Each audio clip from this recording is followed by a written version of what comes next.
Hey guys, tonight we ease open a wooden door in the blue hour before sunrise and step into a caravanserai courtyard where lanterns bob like sleepy fireflies, where steam from a kettle wobbles into the cold, and where a choir of camels clears their throats in the most unthreatening key possible.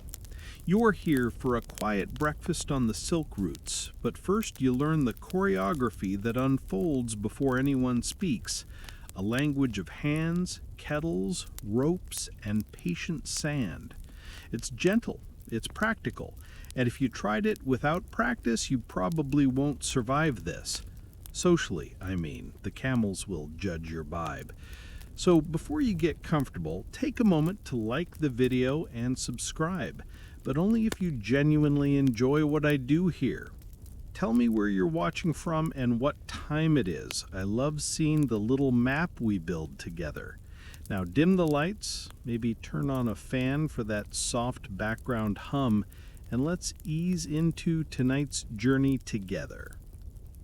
You pad across the courtyard in soft-soled shoes, feeling the stone keep the nights cool the way a pot keeps tea warm.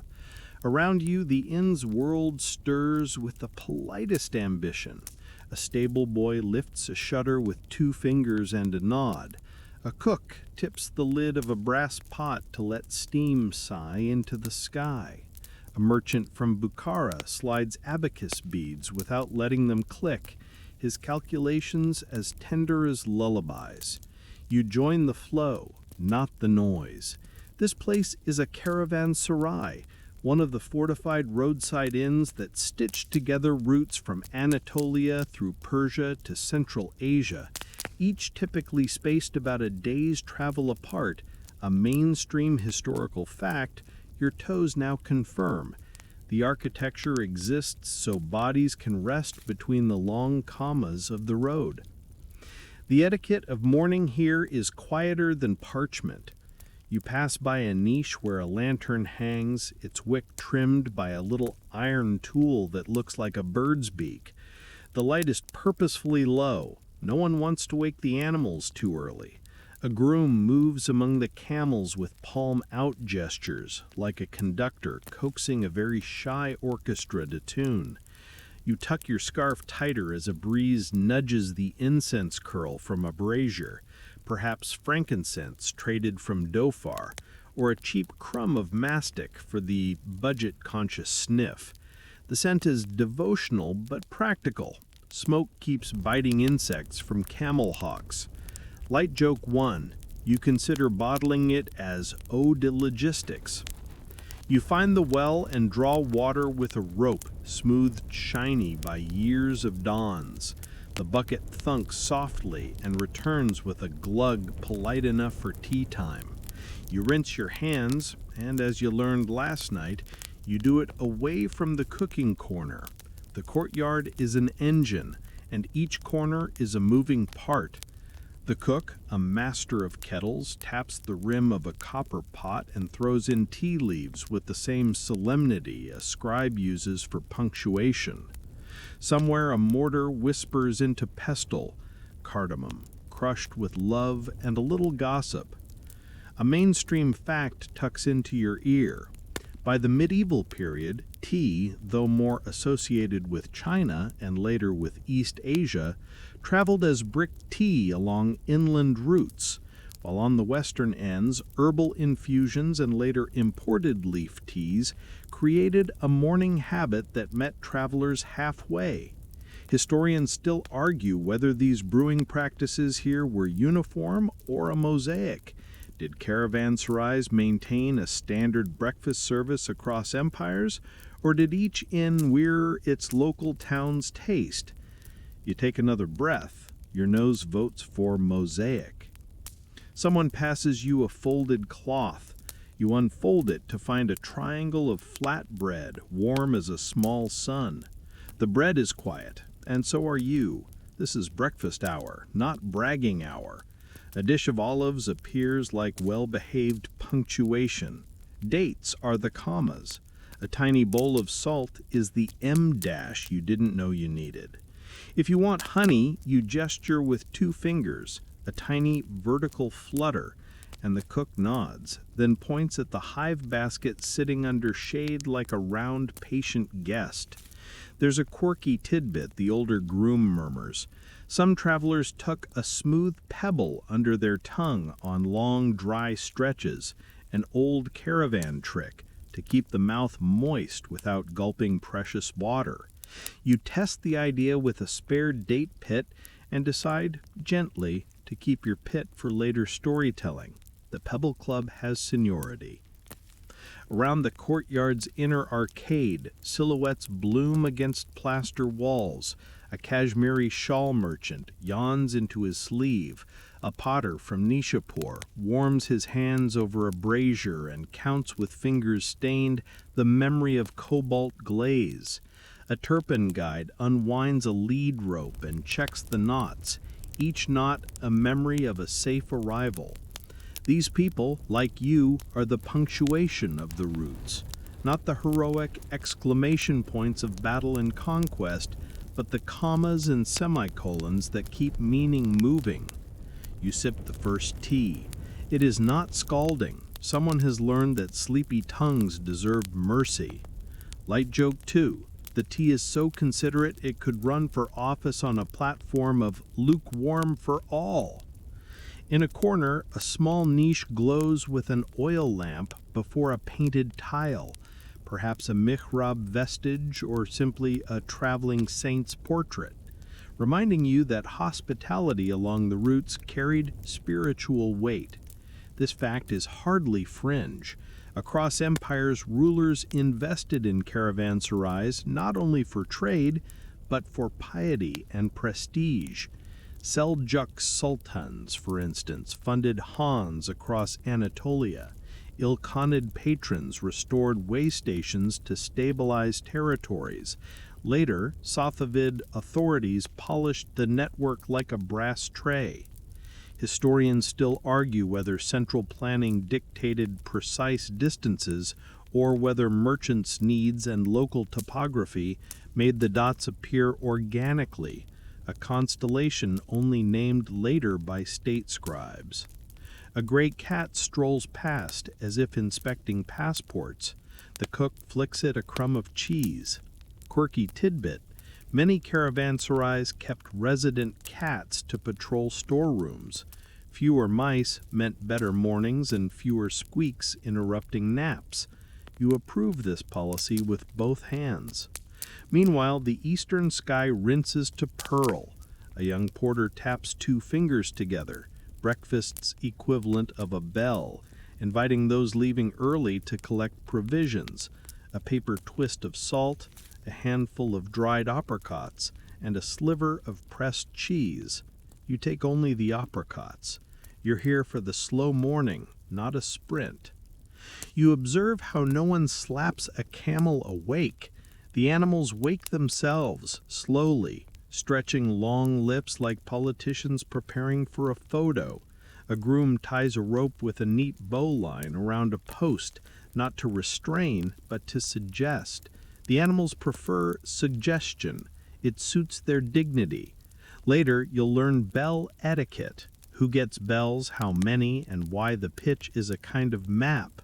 But for now, you watch a boy polish a single bronze bell with a cloth until it shines like a small sun for a patient horizon. The innkeeper drifts by, hands behind his back, counting with his eyes. He greets you in Persian, then repeats in a Turkic dialect, then in Mandarin-tinted trade argot, each greeting a soft stone placed in a river to help you cross. Polyglot courtesies matter out here. Another mainstream fact: these routes were never a single road, but braided paths of exchange, goods, ideas, faiths, recipes, which is why the breakfast tastes like compromise, served warm. Historians still argue whether the Silk Road label, coined by a 19th century German geographer, obscures the messy plurality of ancient networks. You will, for the sake of sleep, let the argument be a lullaby hum. With your second cup of tea, you'd try a private experiment in quiet. You chew the bread slowly and time your breaths with the kettle's size, counting heartbeats between bites. On the wall, a shadow clock, just the slow retreat of darkness along a groove, marks an hour not with numbers but with the absence of night. You imagine you could live by such clocks. Light joke 3. Your smartwatch, suitably offended, pretends to run out of battery and protest. As the courtyard brightens, the choreography closes with a bow. The cook knocks the kettle's bottom twice, an agreed-upon signal that hot water is finished for now. A porter sprinkles water gently on the stones to tamp down dust. The courtyard smells like rain that didn't have to work very hard. A merchant folds his prayer rug with the care of sealing a letter. You cover your cup with the saucer, not from etiquette manuals, but to keep a curious beetle from auditioning as breakfast protein. Somewhere a scribe rolls up a slip with the inn's stamp, a reassurance for the next checkpoint that you slept, paid, and minded your elbows. You shoulder your scarf, and the courtyard opens like a book to the next page. Lanterns are snuffed one by one, each a tiny setting sun. The camels shift from rumination to readiness. The day begins, not with a shout, but with a shared inhale, a collective patience that turns roads into sentences the world will read at its leisure.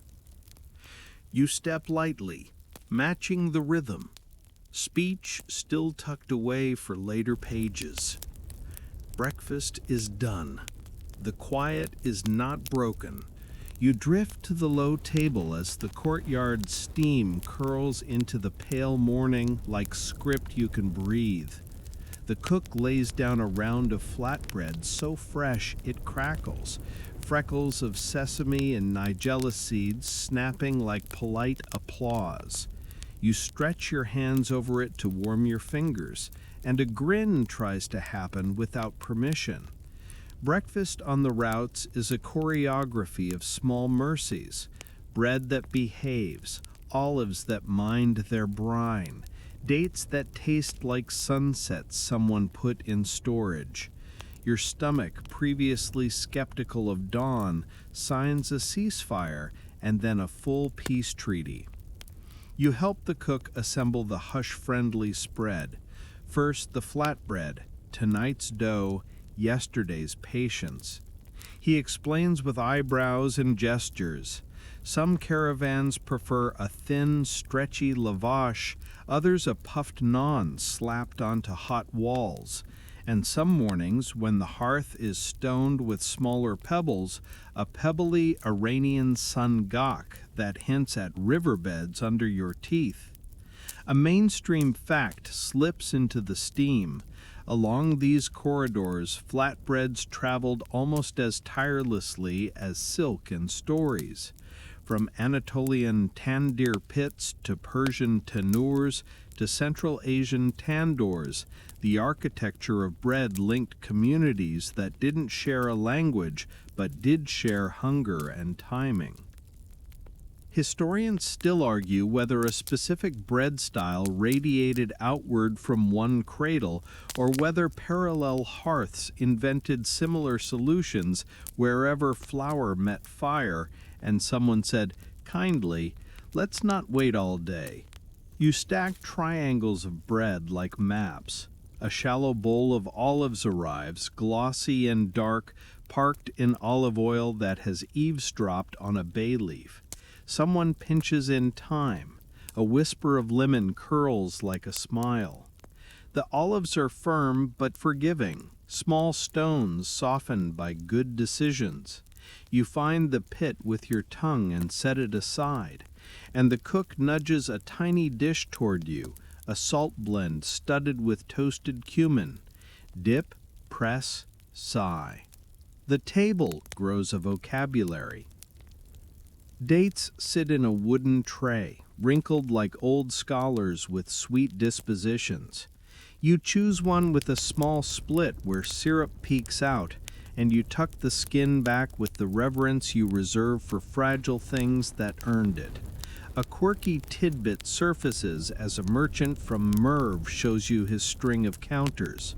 Not beads, but date stones drilled and polished, used like a pocket abacus or prayer counter, so a traveler could tally steps, camels, or, more realistically, how many dates they promised not to eat before lunch. You offer a solemn nod and immediately eat another date. It's research. The kettle murmurs. The cook agitates the leaves in a cloth sieve, pours, pauses, pours again, and what falls into your cup is amber that forgot to be a gemstone. The tea here isn't a shouting match, it's the friend who texts, "I'm outside," and is actually outside. Depending on who slept under the same roof, this brew might be Chinese brick tea shaved like chocolate, Persian-leaning black tea with cardamom, or a local herbal infusion, sage, mint, or something from the inn's courtyard pots. A mainstream note settles in. Brick tea moved along inland routes not just as a drink, but as a unit of value. In parts of Central Asia and Tibet, compressed blocks served as currency and caloric insurance, shaved into kettles or counted into trades. Historians still argue whether the samovar, the large metal urn beloved in later Persian and Russian tea culture, descended from older Central Asian kettles or emerged locally in the 18th century. For now, your cup doesn't care who gets the patent as long as the pour is steady.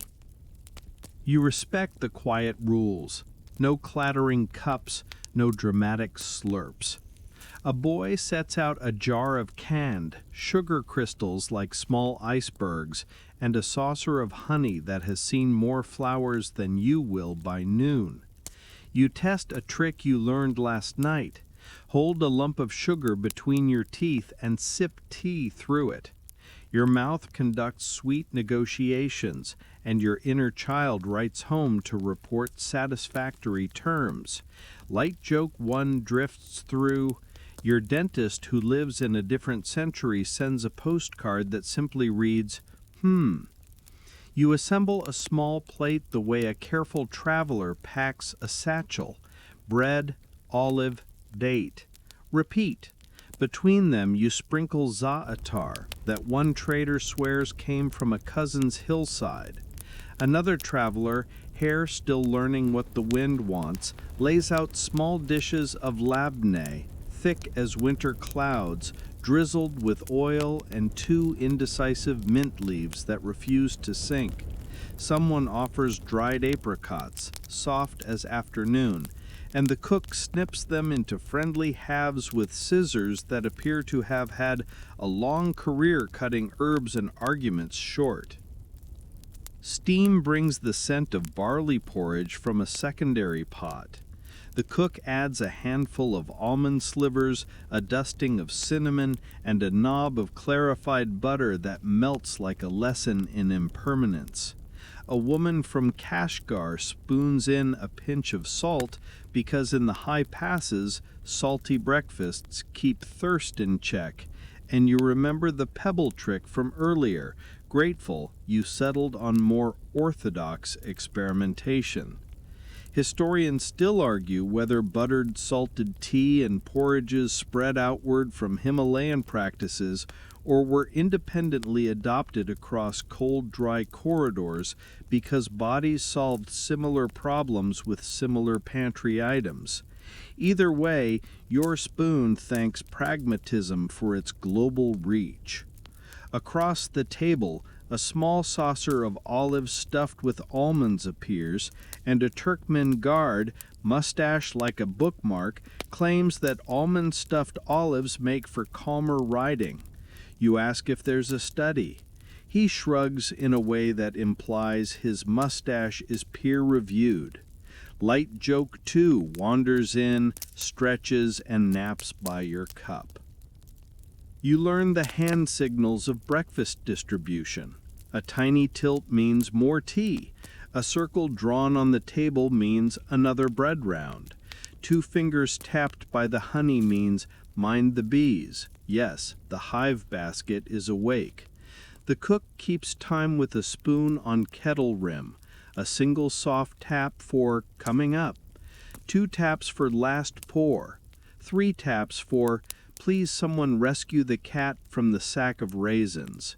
The cat, now invested in dried fruit policy, attends the meeting with wide eyes. A mainstream history breeze crosses the table with the olives. Mediterranean olive oil traveled inland in amphoras and later in skins and jars. And even when olive groves thinned eastward, sesame oil and other pressed oils kept the flavor grammar fluent. The vocabulary of brine and bread let traders feel at home where their own trees wouldn't grow. Hospitality stretched orchards with recipes rather than roots. Historians still argue whether the prominence of olives on these tables indicates long-distance luxury or local substitution, depending on where the caravanserai sits that season. Your tongue registers only that somebody cared enough to pit these politely. You practice the art of quiet chewing. The courtyard smiles at your restraint. Somewhere, a scribe murmurs numbers into a reed pen, adding raisins, almonds, and tea leaves to a ledger. You notice the ledger's columns, one for coin, one for goods, one for favors, one for owed by the kitchen spirit, which you suspect is code for losses to gravity, cats, and friendship. A quirky tidbit floats up. Some inns kept a blessing loaf, a slightly larger round set aside so that even late arrivals had a guaranteed first bite, a custom that doubled as insurance against grumpy storytelling.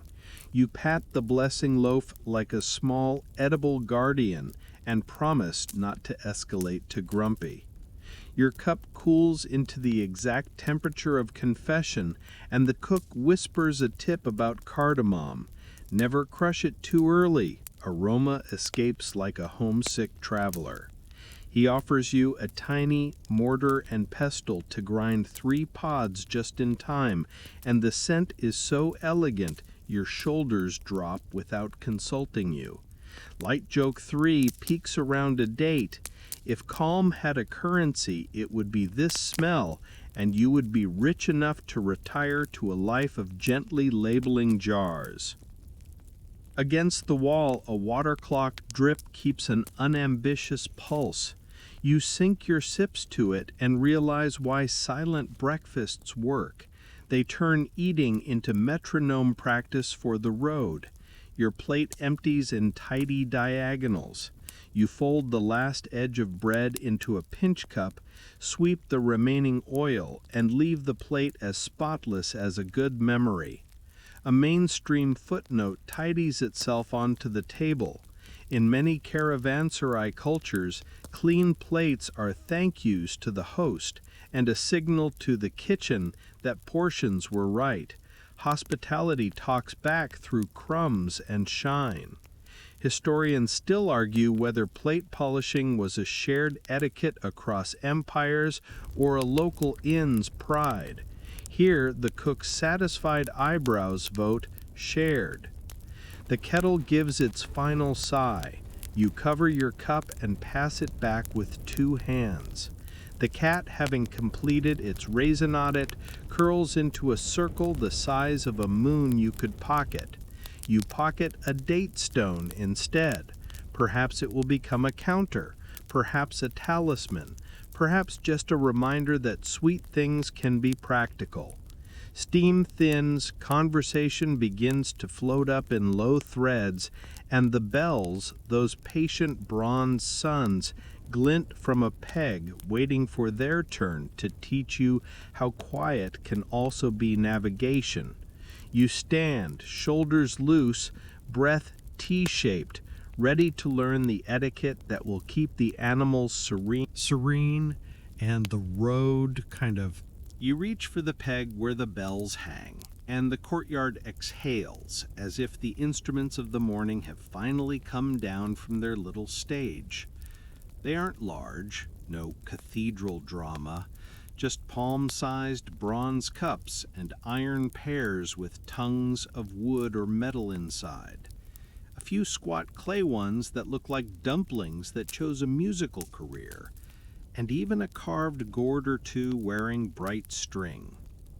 Each one has a story, and more importantly, each one has a volume knob called etiquette. You've already learned the language of quiet bread and the dialect of considerate tea.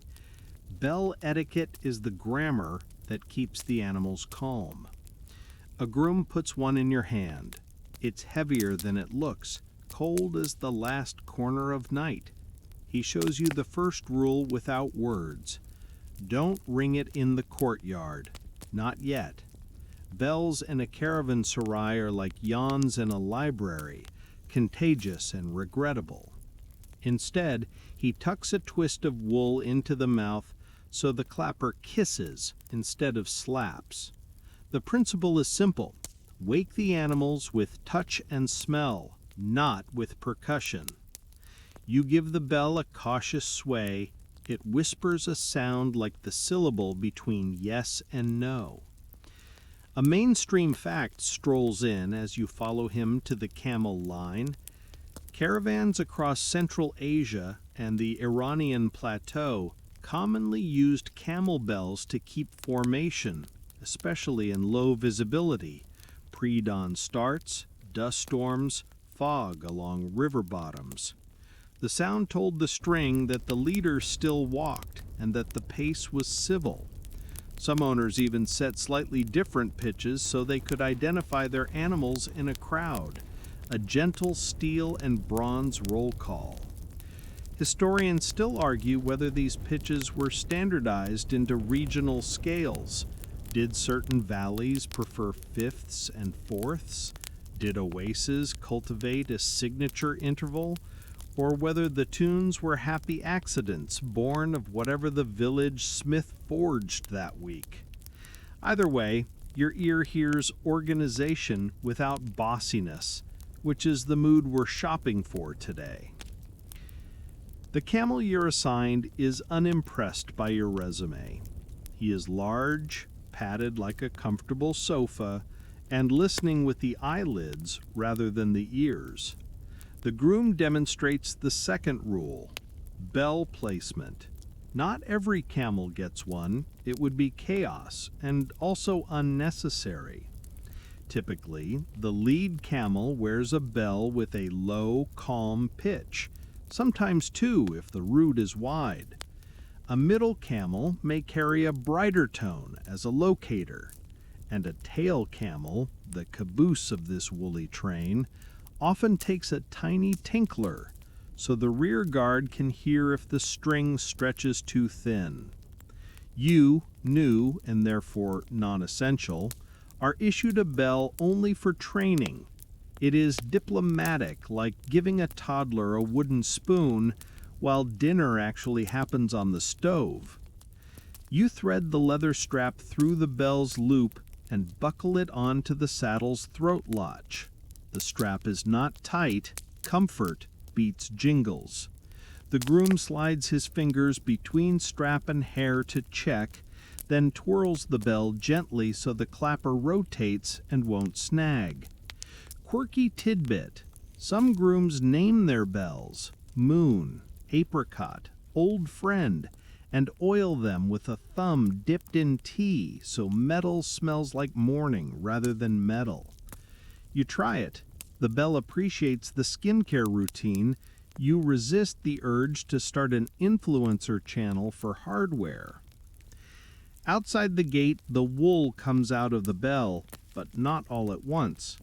There's a quiet zone beyond the threshold, a 30-pace bubble where bells are still half stuffed to respect sleepers and the cat's night shift.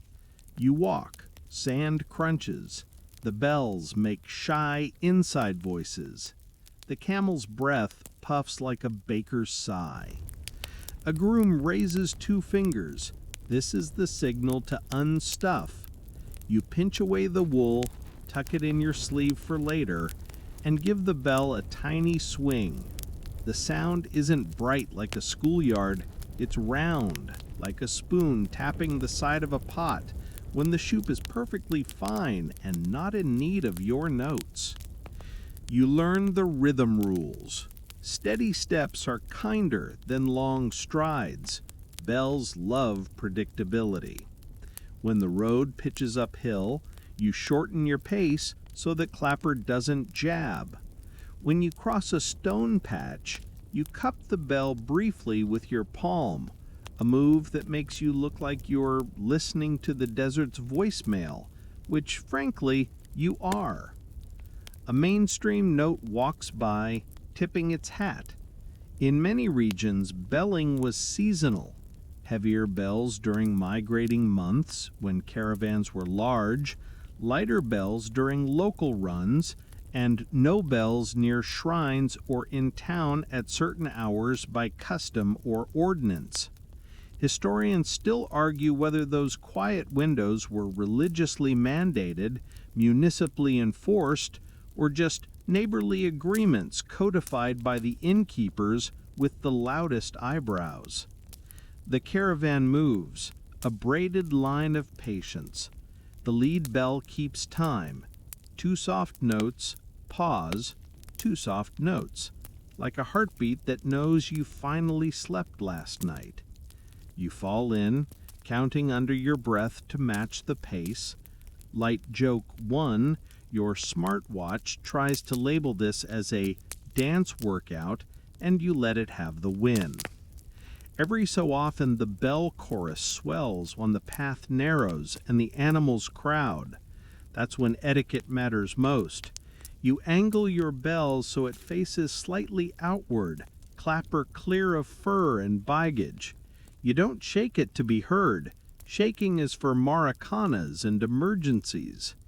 If you must communicate, you use the hand signs you learned. A slow circular windmill for slow, a palm down flutter for quiet, a finger pointed at your own chest for I dropped my pebble, please don't ask. You still have your date stone from earlier as a decoy, so crisis averted. The groom shows you a damping trick for windy days. Thread a thin strip of cloth through the mouth to narrow the clapper's arc, softening the strike. Another trick involves date pits. Drop one into the bell to mellow the tone if an animal is anxious about higher pitches. You try both and feel like a barista of sounds, dialing in a velvet pour. Quirky tidbit: on festivals or safe approaches to cities that welcomed caravans with market days, some teams decorated bells with tassels and blue glass beads to ward off envy. The tassels also soften clatter as a bonus. Is it protective magic or just fashion with benefits? Historians still argue whether apotropic charms on transport animals reflect belief systems of handlers or marketing for townsfolk who prefer their exotic visitors to look reassuringly glamorous. The beads sparkle either way, and the camel pranes like a well-tipped maitre d'. You ask about material differences. A Tajik handler swears by iron bells for high passes because iron holds warmth longer against the chest fur and stays less brittle. A Persian smith favors bronze for its mellow timbre that doesn't startle birds or babies in villages you edge past at dawn. In parts of Xinjiang, your guide says, paired bells, one metal, one wood, create a syncopation easy to follow in dust. A mainstream footnote notes that Chinese sources mention camel teams with bells during Han and Tong frontier traffic. Persian travelogues likewise reference jingle-laden strings easing along night paths. The cross echo is soothing. Separate clerks took notes about sound, because sound is how morning behaves. Midway to the first rise, the caravan halts for a breath. You watch a handler test his bell, then rotate the clapper pin a quarter turn so wear stays even. Less squeak, longer life. Maintenance here is part ritual, part habit. He rubs a dot of ghee on the hinge, a trick borrowed from kitchens where butter solves quarrels the world over. Light joke 2 glides past. If peace treaties were written with clarified butter, they might never harden. When you resume, the bells weave a low, net hum that keeps minds together. You notice how the camels relax when the lead bell drifts into predictability. An anxious youngster in the middle string starts to fuss, but the handler steps up, rests a palm flat on the bell, and counts slow, visible breaths for the animal to match. The camel exhales, eyelids returning to dignified half-mast. Your bell keeps its gentle patter, a small lighthouse you carry instead of sea. A debate bubbles in the road dust. A scholar in the caravan, pockets full of pens and raisins, claims bell intervals were used as practical codes to signal terrain changes, a lower interval for descents, brighter for ascents. The muleteer beside him snorts kindly. Historians still argue whether such sonic codes existed beyond folklore. Written sources are coy, and oral tradition wears comfortable embellishments. You file the idea under maybe, alongside crocodile dung sunscreen from whatever future callback your brain is preparing. Near a narrow defile, a guard gestures for near silence. Palm down, 2 slow presses. Everyone cups or dampens bells. You wrap your bell with your scarf, so only a ghost of sound remains. A caravan of shepherds crosses above, their sheep bells chiming an airy counterpoint. For a few minutes, the music becomes a duet. Wool above, woolly below. You wonder if the mountains grade on a curve. As the path widens, the guard flips his hand, permission to return to normal.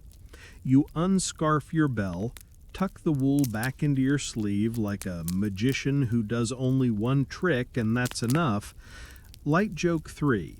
You consider starting a trend called slow bell movement, where people pay to walk at 3 kilometers per hour and listen to tasteful clinks. It already exists. It's called going somewhere nicely. By the time the sun pushes gold into the edges of things, you have the habit. Your steps become even, your breath lines up with your tamels, and your bell voice joins the caravan's unshowy choir. The etiquette you learned: don't clang, don't hurry the sound, let the bell be a map, folds into muscle memory. In your sleeve, the twist of wool waits for city gates and courtyard cats. Ahead, the first oasis glitters like a rumor that turned out true, and you realize the road's most useful instrument isn't the bell or the rope or the kettle, it's courtesy, tuned to bronze. The road narrows to a ribbon, and the voices slip down to thread-thin whispers, replaced by a theater of hands. You walk in the middle ranks, bell hushed to a polite purl, and learn the choreography that lets polyglot traders move as if they share one brain and a very calm pulse.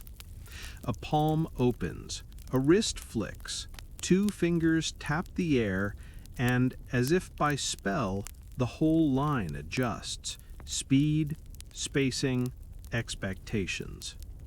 It's not mystical, it's mute road signals, a language grown like ivy over centuries of strangers needing the same breakfast and the same mercy from mountains. Your teacher today is a handler whose eyebrows do half the work. He shows you the slow sign again, palm forward, fingers compressing the air as if kneading dough.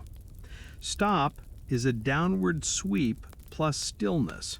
No slamming feet, because bells shouldn't panic and neither should knees. Quiet is the palm hovering over the bell, a shadow that says hush without scolding. Water ahead is a curved hand, thumb and forefinger touching to suggest a jar's mouth. Shade soon is a hat mime, tapping two imaginary brims. Urgent news, given your son. You practice each until your wrists remember. Light joke 1, your smartwatch calls these gestures mindful Tai Chi, awards you a green ring, and you accept diplomatically. A mainstream fact ambles alongside. Along the Silk routes, there was no single spoken language that served all travelers, but trade jargons, snippets of Persian, Sogdian, Turkic, Arabic, Mongolian, later Chinese and Russian, stitched together transactions and hospitality. The Sogdians in late antiquity and the early medieval period are especially famous for acting as intermediaries and interpreters. Their letters and contracts show a world robustly multilingual and surprisingly matter-of-fact about it. Hand signs simply eased the friction when words didn't line up or when sound itself would have woken sleeping villages, guards, or your own camel's delicate opinion of mornings. Historians still argue whether there existed a widely standardized caravan sign lexicon, a true road semaphore taught from Khorasan to Kashgar, or whether every line of travelers evolved its own house style that overlapped enough to prevent disaster. You test distance. The handler pinches the air, half pace, and the animals obligingly shrink the gap to tail and nose, the safest way to thread a narrow path. A point to your ear means listen. He cups his hand to the breeze, and you hear what he does, grain against grain, as sand starts to stir on the lee side of a dune. No storm, just a reminder to tighten scarves and egos. A small rotating finger over the shoulder means switch leads, giving the front pair a rest and letting a thresher team set the tempo. The leader turns, recognizes the cue, and swaps without commentary. Camels like routines. People do too, especially when tea is still installing itself behind the eyes.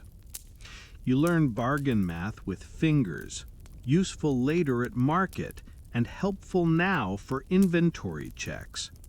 In several trading cultures here, counting begins on the little finger and travels toward the thumb. 5 can be a fan of fingers. 10 is 2 hands closed, then open together. 20 is the same, repeated with a small elbow flourish that everyone pretends not to enjoy. Large numbers get the ledger sign, 2 fingers drawing lines on the air, which means write it, we'll total later, and also don't make me do arithmetic while walking. Light joke 2, your camel gives you a performance review for counting while in motion. Rating, adequate. Room for fewer elbows. Because sound travels strangely in valleys, the caravan supplements handwork with breath words, half syllables that ride just far enough. Ha for halt, sa for sand, she for shift left, shu for shade. They're less words than air cues, and the point is not vocabulary, but consistency. Everyone learns the same tiny exhale for careful ridge, and so the line bends as one. A quirky tidbit surfaces from the handler's pocket. He carries a ring of bone tokens carved with little icons: jar for water, palm for oasis, feather for light load, star for night march. Used by some captains to brief the group at breakfast without waking the courtyard. He fans them out like cards, then snaps the ring closed with a magician's economy. You want a set, obviously. Perhaps the date stone in your pocket is the seed. At a fork shaped like a question, the caravan captain lifts his hand, forms a soft V with two fingers, then curls them toward the left branch. If he dotted the air with his fingertip before the V, it would have meant left branch, then soon right, mapping with minimal air real estate. For tricky sections, the captain sometimes signs scribe marks ahead, thumb and forefinger pretending to stamp a seal to warn of a checkpoint where papers and stamps matter as much as bread and politeness.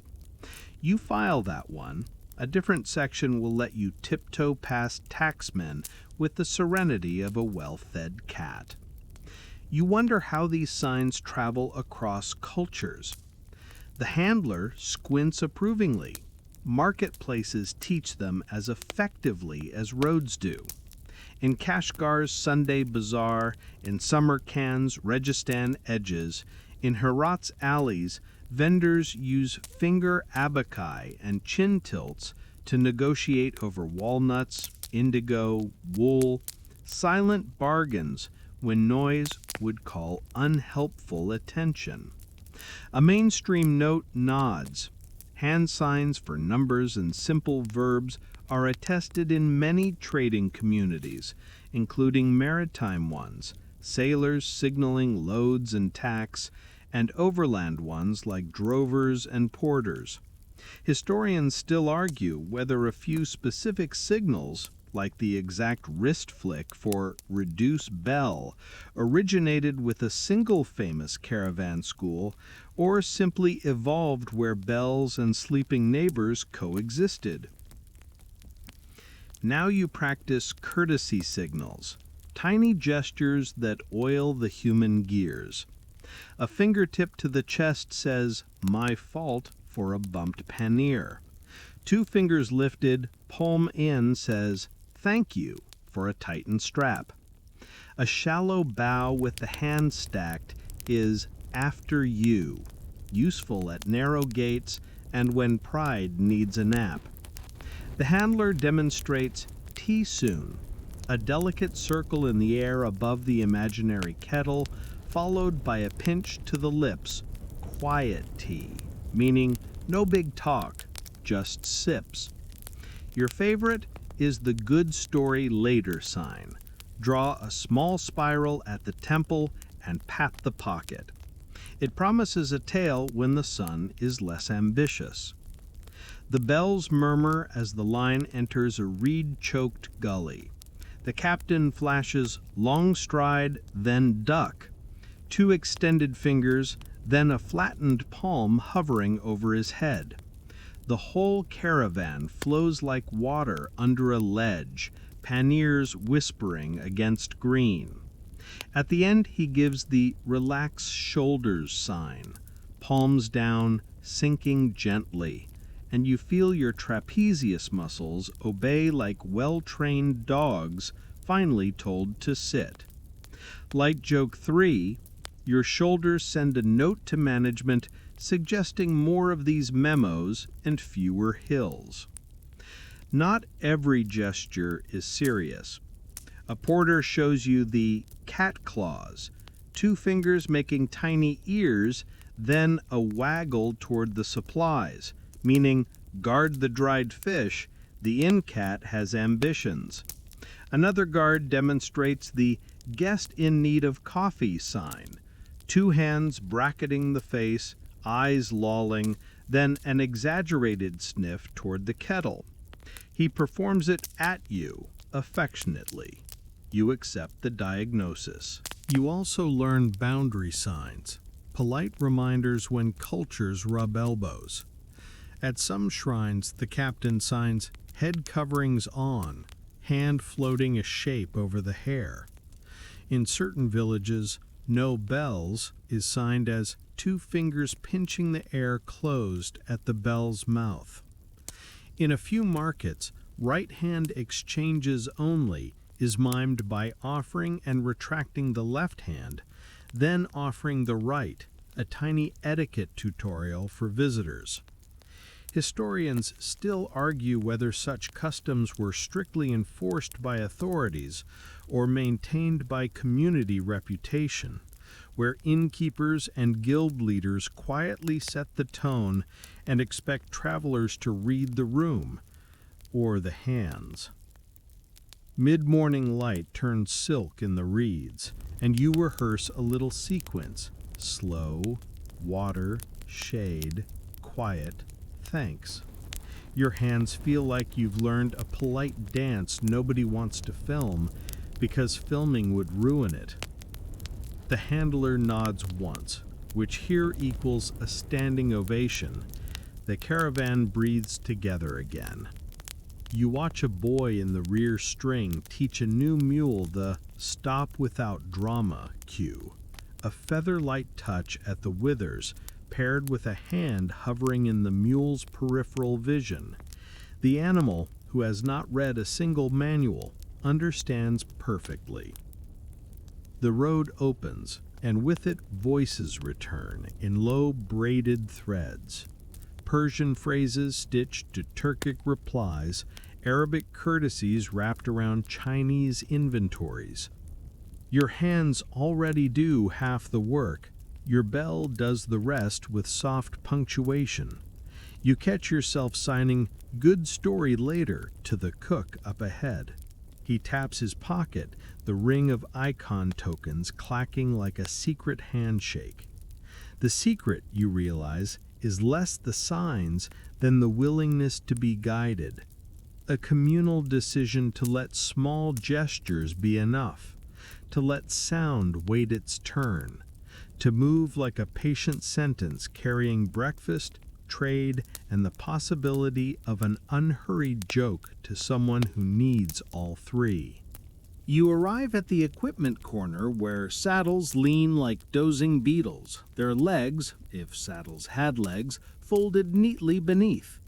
The cook has relocated the kettle to a defensible hill of bricks, as if it were a crown jewel, ladle in one hand, a spoon in the other, issuing the universal signal for "you can look at my pot, but only with your eyes." You nod because you've learned that wherever tea steams, the cook is the closest thing to a benevolent deity. The saddles are the opposite of elegant when off the animals. Wooden frames crossed and padded, leather stitched tight, straps coiled like sleeping snakes. You put a palm on one and feel yesterday's road, the warmth kept by felt pads and the faint perfume of cardamom that has infiltrated everything you own. A handler shows you the parts, the cross tree or X-frame that sits across the hump valley of a Bactrian camel, the arched sideboards that keep panniers clear of ribs, the breeching to stop a loaded saddle from sliding forward on descents, the breast strap to keep it from migrating backward on climbs. A mainstream fact plants its flag. Bactrian camels, those double-humped winter champions, often carried between 150 and 200 kilograms on long hauls when healthy and well-paced, a capacity that made inland trade more than a fantasy map.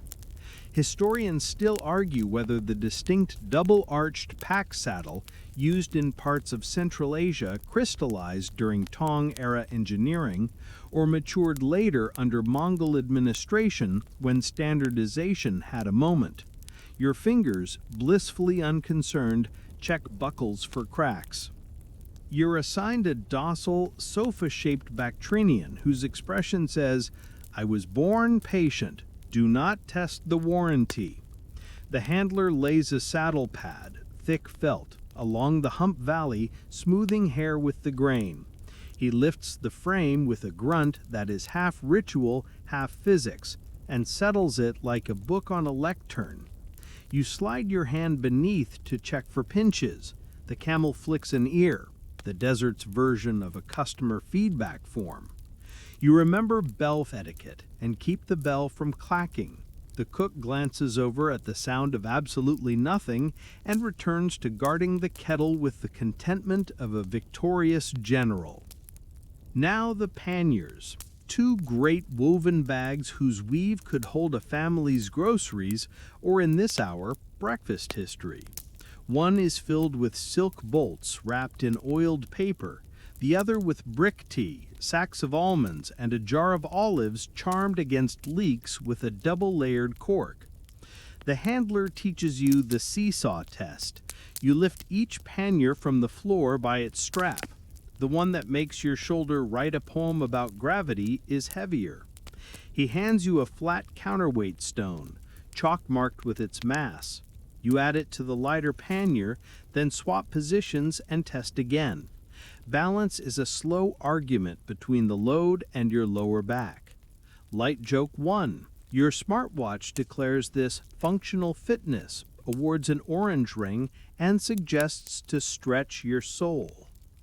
He shows you the 3-finger rule at the withers. 3 fingers should slide between breath strap and chest without resistance. Too tight and breaths shorten. Too loose and your cargo experiments with migration patterns. You thread the girth under the belly, finding the hollow that politely invites straps. A little twist in the girth near the buckle prevents wind hum, a sound that annoys camels and poets equally. The camel's sighs, which here is both a review and a prayer for mercy. Inventory time. The cook, who has perfected kettle sentry duty, calls over with eyebrows and hands you a ledger slate. You list silk, 24 bolts, tea, 8 bricks, almonds, 3 sacks, labna pot 1, tightly sealed, olives, 1 jar, we believe in you, spare rope 2, wool for bells 1 twist, blessing loaf 1, do not sit on it. You tuck the date stone from breakfast into your pocket as a private tally marker, 1 mark per pannier secured, a quirky tidbit from an old porter who swore that date stone counting kept both inventory and nerves smooth. Somewhere the inn cat prowls, reconsidering its stance on raisins after last section's audit. You gently slide the labna out of reach. To set the loads, you and the handler lift the first pannier and hook it onto the left board, then the second to the right, working at the camel's shoulder so your shadow doesn't startle his eyes. You step back and read the angles like a builder reads plumb lines. Too low on one side and the animal will list. Too high and you'll waste balance on the wrong edges. You adjust the lashings, run a hand across the top to ensure nothing sharp will rub, and then give the shake test, a careful hip bump to see if the load yawns. It doesn't. The camel blinks in the lazy Morse code of someone already thinking about lunch. A guard demonstrates an old chalk trick. He drags a line of chalk down the center seam of the loaded saddle and across each pannier. As you walk, if the lines drift or the chalk wears unevenly, you'll see imbalance before your back complains. Another handler prefers a hanging plum, a string with a bead tied to the saddle's center. If the bead hovers left or right beyond a fingertip's width, time to tweak. Historians still argue whether such low-tech diagnostics were standard practice across the network or favored by particular guilds and regions, smiths, drovers, or camelmen passing tips through apprenticeships rather than manuals that goats might eat. You ask about fragile goods. The silk is sturdy in its way, but ceramics deserve poetry. The handler gives you wheat chaff stuffed in cloth tubes, DIY bubble wrap with a pleasing sound. He tucks a clay bowl, the cook's favorite, into a nest where it will ride like a swaddled moon. Quirky tidbit, some merchants hide a thread of saffron inside padding, for luck, they say, but also because saffron's scent politely discourages certain insects during long storage. The cook approves this seasoning of destiny and checks the kettle again, possibly to ensure the universe remains humane. You try your balance by stepping up into the stirrup and putting weight onto the near side board, then stepping down to the far side and pressing that board in turn. The camel is a steady table. You walk a small circle, listening for the bell's low voice, still damped near the gate, and feel for torque through your hands. A mainstream note ambles by. Written travelogues from Ibn Battuta to Chinese envoys mention pack animals moving with balanced loads, and reliefs and paintings show pannier symmetry as both art and common sense. Historians still argue whether professional loadmasters accompanied larger caravans as a dedicated role, or whether senior handlers simply became loadmasters by experience and proximity to kettles. Midway through a test loop, the camel huffs and turns his head toward a pannier, the universal sign for "something itches where I cannot reach." You slide a hand under the board edge and find a rebellious almond sack seam. You smooth it, tug the lashing 2 holes tighter, and lay a felt patch between seam and hair. The camel resumes being Switzerland. Light joke 2. You whisper an apology for the inconvenience and promise 2 almonds at lunch. Lawyers for the camel request it in writing. The cook finally allows you near the kettle, which is a privilege and a responsibility. He ladles a tiny pour into a cup and hands it over with ceremonial gravity. For balance, the eyebrows say. You take a sip and understand. Caffeine aligns morals. He tips his head at the loads. You return a thumbs up and a tiny hand sign, a circle in the air above an imaginary kettle. Tea soon on the road, whispered and understood. Before departing, you learn about weight distribution across the day. Morning loads can be denser. Temperatures are forgiving. As heat rises, you shift lighter items upward to improve airflow and ease. Soft goods, felt cloaks, spare ropes, tents migrate to the top to buffer jolts on afternoon stone patches. Heavy tea bricks tuck low and forward in the cool hours. You mark small notes in the ledger. Arrows, little suns where heat will be. A cloud where shade likely lasts. A woman from Kashgar adds a blue thread to the forward lashing, a charm against envy, and, functionally, a visual cue that the front lashing has been checked. Multitasking magic. There's a last adjustment. The handler slips a thin wedge under the rear board to counter a habit this camel has. Back-weighted drift when descending. You log it like a doctor noting that a patient prefers left side sleeping. You stroke his neck, and the camel gives you the half-lidded look of someone who acknowledges your effort and reserves the right to reconsider. Bells ready. Wool at the mouth until the gate. The chalk lines look straight enough to host a ruler's parade. The cook, satisfied that kettle and civilization will survive your absence, grants you a chunk of the blessing loaf, insurance disguised as bread. Light joke 3. You tuck it into your pouch next to the date stone. Congratulations! You now own a diversified snack portfolio. As the caravan queues, you give one last miniature shake test, not for doubt, but for ritual, and feel the whole assembly hum with equilibrium. The road waits, reasonable and long, and you step into it balanced, panniers, breath, bell, and the agreeable promise of tea that will be exactly the right temperature when you reach the shade. Palm shade unrolls like a green awning over the noon-bright sand, and your bell goes back to its library voice as the caravan slows into the oasis quiet zone.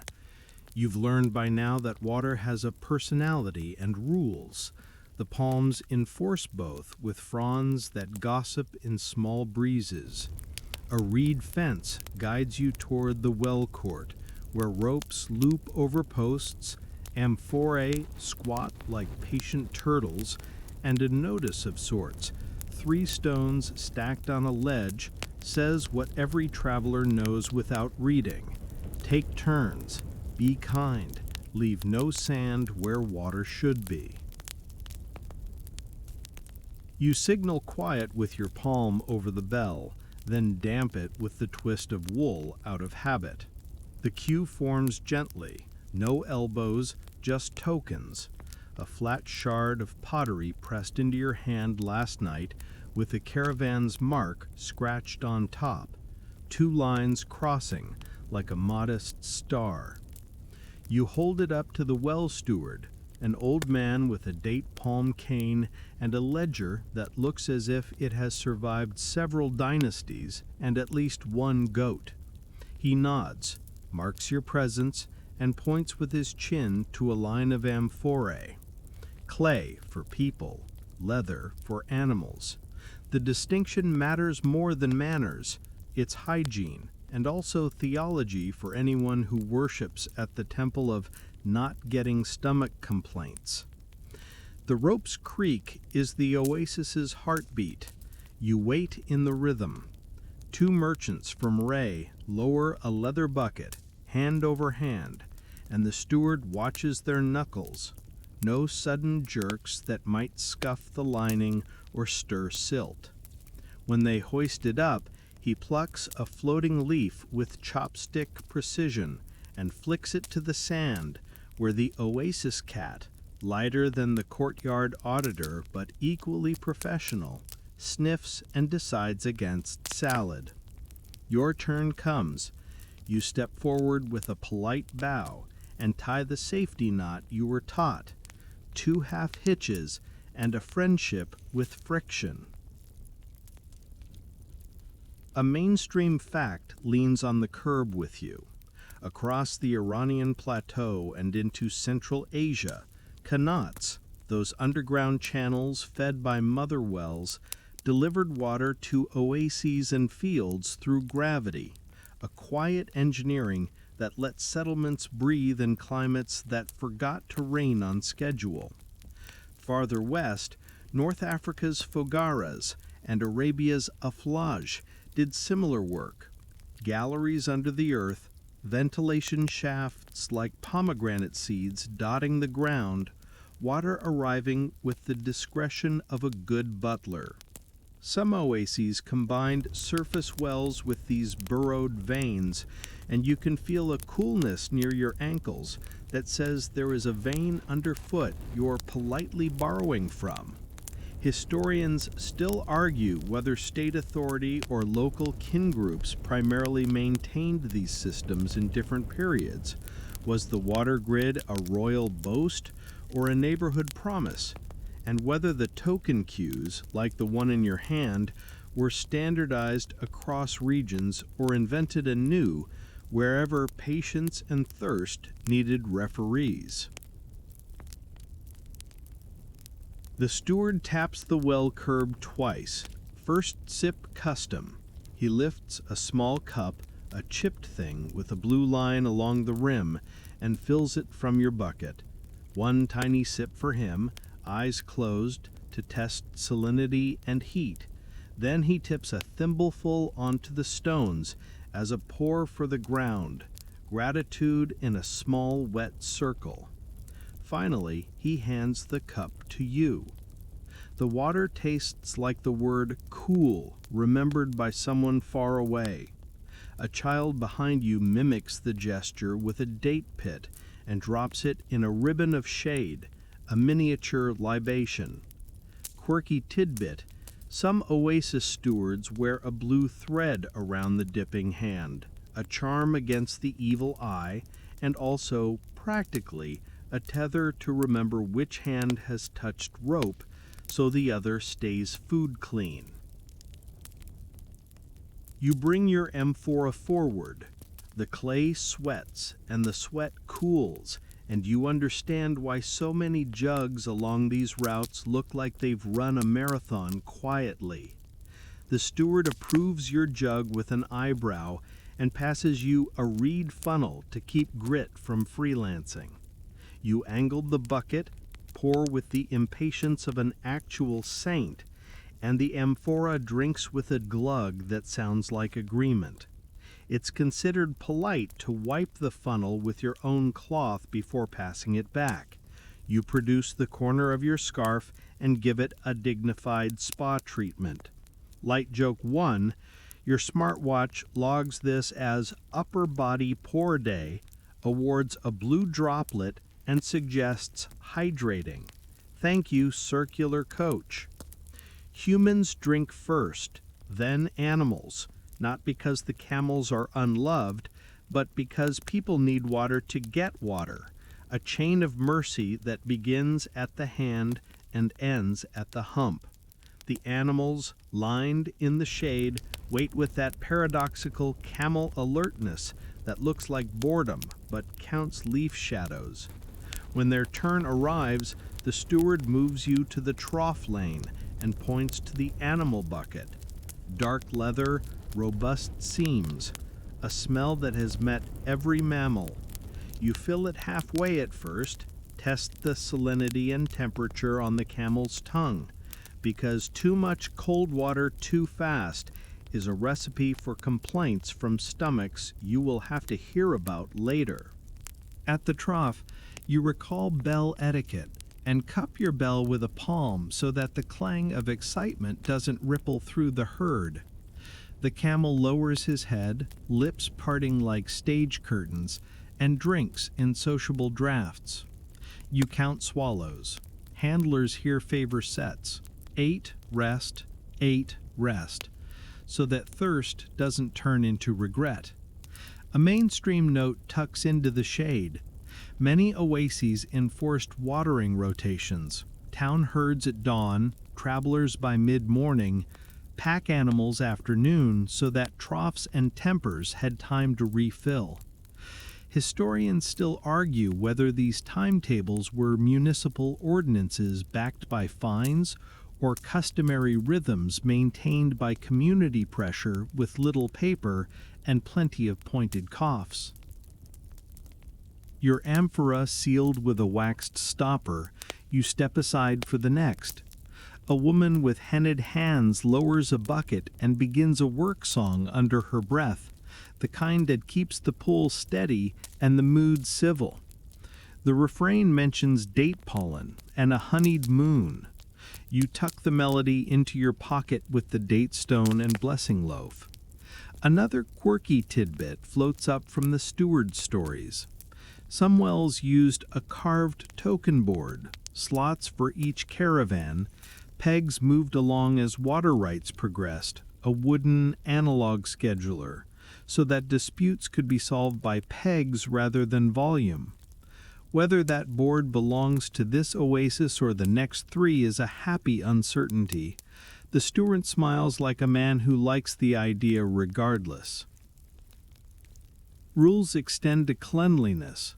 You keep your boots off the curb because sand crumbling into buckets breeds sediment where nobody invited it. You don't rinse cloth directly in the well. There's a separate trough for scrubbing and a secondary basin for cooling fruit. You pass these stations like polite shrines, grateful for the division of labor. One place for hands, one for dates, one for camels, one for gossip, which is everywhere. Light joke 2. You consider applying to be the oasis's health inspector, but the palm tree already has the job. It stares down at everything with the gravitas of a very tall bureaucrat. In a side enclosure, you discover the filter jars. Terracotta pots stacked with gravel, charcoal, and clean sand. Water drips through in patient syllables, emerging clearer on the far side. The steward nods the nod of a man who trusts gravity more than kings. He tells you how, after a flood season, they'll scrape and replace the layers, a kind of earthy audit. A mainstream fact, travelers' manuals and jurists' notes in Islamic lands discuss sabils, public water dispensers endowed by charitable trusts, where water flowed free for the thirsty.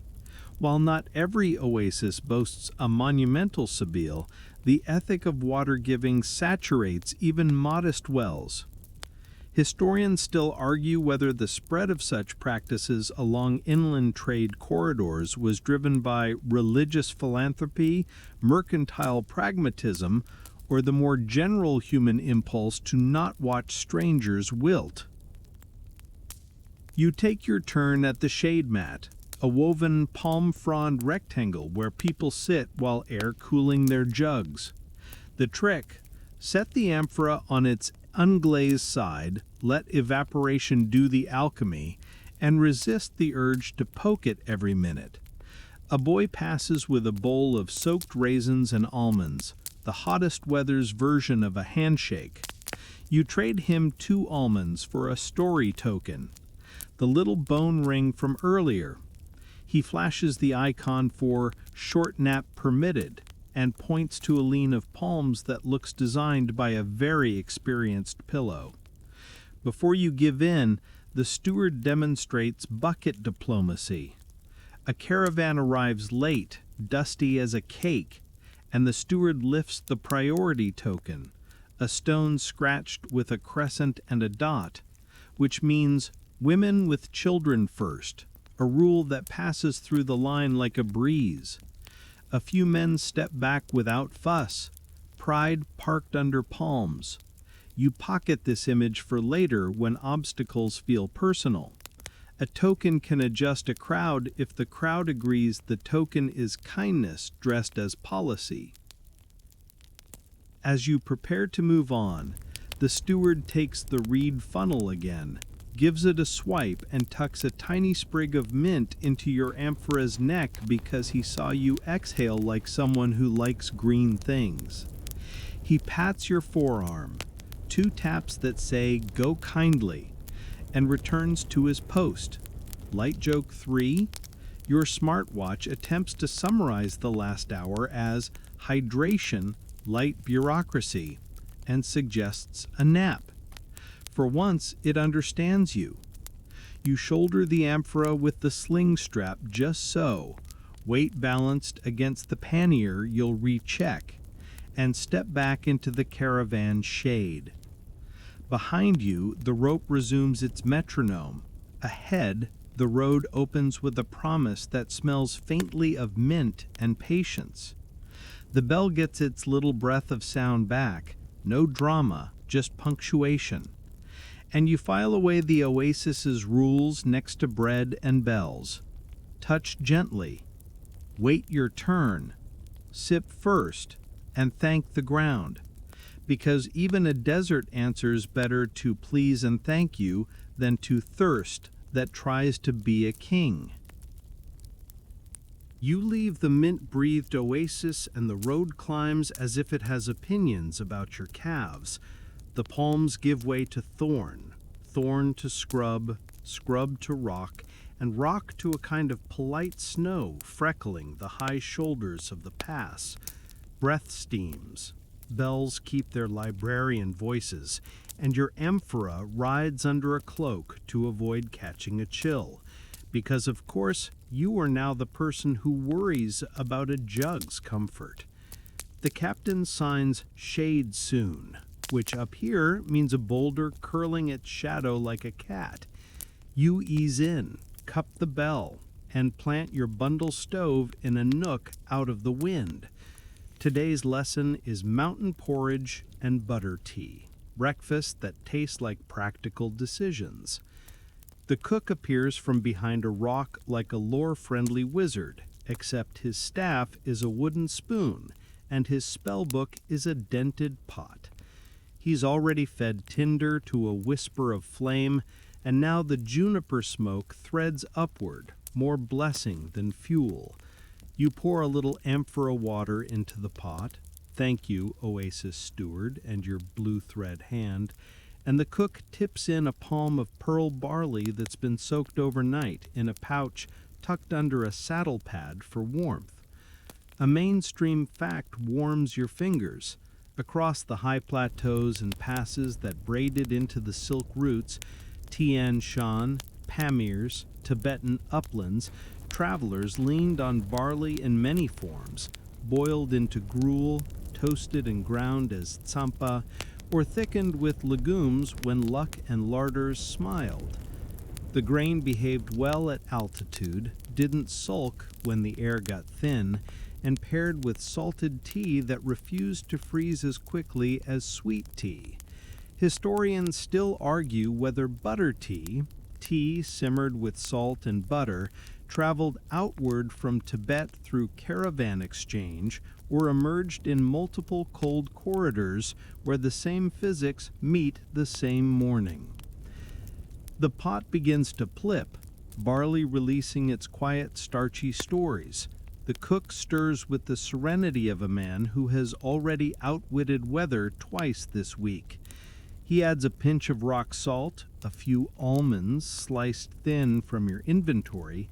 You can spare them, you promised the camel 2 at lunch anyway, and a scrap of dried apricot so small it qualifies as a rumor. The water turns cloudy, then creamy, and he reaches for a small leather jar, today's treasure, filled with clarified butter that smells like the inside of a well-kept blanket chest. He drifts a spoonful in. It melts with an optimism that feels personal. You take your turn, stirring until the porridge wakes into a slow, friendly burble. Breath fogs your scarf, fingers warm. Light joke when your smartwatch asks if this counts as upper body cardio. You label it as spoon yoga and it stops asking questions. The cook flicks the spoon and a star of cinnamon appears, strictly decorative and absolutely necessary. For morale, the eyebrows say. You nod. Morale is a spice. While the barley considers its life choices, you set up the butter tea. The kit is a traveling gallery of verbs. A kettle, a tea cylinder where brick tea can steep longer than patience, a churning cylinder with a plunger. In fancier camps, a tall butter tea churn. On the trail, a bamboo or wooden tube with a snug lid. You shave brick tea into the kettle. Yeah, the same currency brick you counted earlier. And let it boil until it becomes inky with conviction. In goes salt, enough to make your tongue's map redraw coastlines. And then the butter, 2 honest knobs, or yak butter if the pass has been kind to your network, sheep butter if not, cow butter if you're near lower grazing. You pour the brew into the churn, fit the lid, and pump the plunger with the rhythm your bell taught you. Steady, not flashy. The tea changes color from stern to tawny, a shade close to sandstone warmed all day. Quirky tidbit, the cook drops a heated pebble baked in the coals for one last minute, a trick some handlers swear by to emulsify better at altitude. The pebble hums inside like a tiny comet, and when you fish it out with a loop of wire, it's as pleased as a stone can be. Historians still argue whether this hot stone technique is an old pastoral hack or a more recent campfire flourish that storytellers promoted because it's fun to say, "We put a rock in our tea." Either way, the churn sighs contentedly, and so do you. You ladle porridge into wooden bowls and top it with a curl of butter that lounges like a satisfied cat, different from the cat that audited raisins back at the oasis, but spiritually similar. Steam climbs your face. Barley offers comfort with exactly 0 qualifications. You add a pinch of salt, mountain mornings like their minerals visible, and dribble a teaspoon of honey from the hive basket memory, because you are a diplomat between sweet and savory, and both deserve representation. The bowl warms your palms, and your body sends a memo titled, "Yes." Sips of butter tea arrive like small, sturdy handshakes. It's not hot cocoa, it's soup-adjacent tea, the kind that counsels your inner weather. Fat smooths the edges of altitude. Salt keeps thirst from becoming a tyrant. Tea coaxes your eyelids to stay in the present tense. A mainstream footnote looks up from the steam. Travelers' accounts across Himalayan and Central Asian corridors praise salted tea as road fuel, and monks and herders built entire routines around it. Morning, prayer, work, rest. Repeat with more tea. Historians still argue whether the specific churn designs you see, tall, narrow, with tight lids, grew from butter-making tools or were purpose-built for tea. Your hands vote that anything with a handle and a lid is a friend. Around the boulder, the caravan forms a breakfast constellation. A Kyrgyz drover sprinkles dried cheese balls, kurut, into his porridge until they soften into friendly galaxies. A Ladakhi porter tears flatbread into the bowl and lets it bloom into dumpling territory. A woman from Yarkand spoons in pounded apricot kernels for almond notes without spending almonds. Someone cracks a joke about frozen beards being the true sign of a successful ascent. Laughs sparkle and then hide, not to wake the wind. Light joke 2, your mustache, if you had one, texts that it has applied for hibernation privileges. You remember the blessing loaf against your rib cage and tear off a heel to dunk, because the first rule of diversified snack portfolios is use the assets. It holds the butter tea like a small sponge remembering oceans. The camel lifts his head at the smell of almonds and promises, via nostril, to accept his contractual 2 later. You promise back. Contracts matter, especially with witnesses who weigh half a ton. The cook demonstrates a mountain simmer hack. Because water boils at a lower temperature up here, barley can be stubborn. He keeps a wool wrap he calls his sleeping pot. A padded sleeve he slides the pot into after a brief boil, letting carryover heat finish the job while fuel rests. You tuck that into your practical brain. Quirky tidbit number 2 arrives from the guard. Some caravans carry brick sugar pre-scented with cardamom, the brick stamped with tiny flowers, so that even if spices are scarce, you can flip a sweetness switch in a pinch. You hoard 1 cube in your pouch like a dragon with excellent taste. Between bites, the captain marks altitude on a slip with a dot code, big dot for 1,000, small dots for hundreds, then tucks it into the ledger with the seal from last night's caravanserai. The chain of paper comforts you. Breakfast, bells, stamps, all the way strangers become predictable. A mainstream note nods. Passes often had way stations, watch huts, mini caravanserais where routes narrowed, and some like Tash Rabat in modern Kyrgyzstan still hunker in stone against time. Historians still argue whether these mountainside inns were state projects guiding traffic for tax and security, or mercantile cooperatives repairing roofs because merchants preferred not to freeze before lunch. You scrape the last crescent of porridge from the bowl and commit the spoon to memory. Nothing tastes like this at sea level because sea level never had to make friends with wind. The butter tea in your cup finds the precise temperature where flavor and purpose shake hands.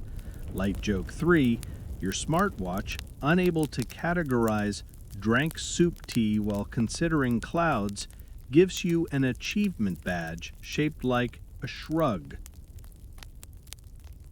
Before you stand, you fold 2 almonds into a leaf and tuck them into the camel's bridle knot, payday, and stroke the spot between his eyes where the world seems to condense into a patient yes.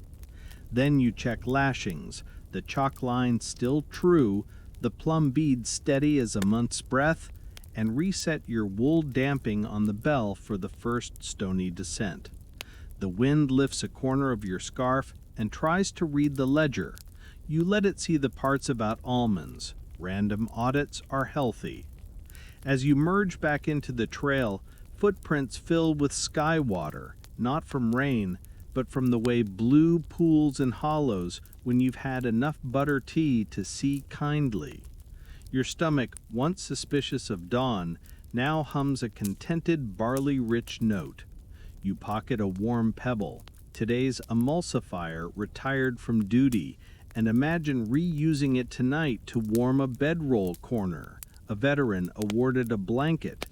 Bells breathe low, boots find a rhythm, and the pass, impressed by porridge, if not by you, relaxes its shoulders a fraction and allows your caravan to become a patient sentence walking uphill toward whatever breakfast will teach next. The path eases from rock to packed earth, and the soundscape tilts from wind to soft bells. Not your caravan's bronze murmurs, but the round, breathy bloom of a temple bell coming from beyond a line of poplars. Your camel pricks his ears, because even he knows a bell that says welcome instead of mind the ledge. A gate appears, timber dark as tea, eaves lifting like the ends of a smile.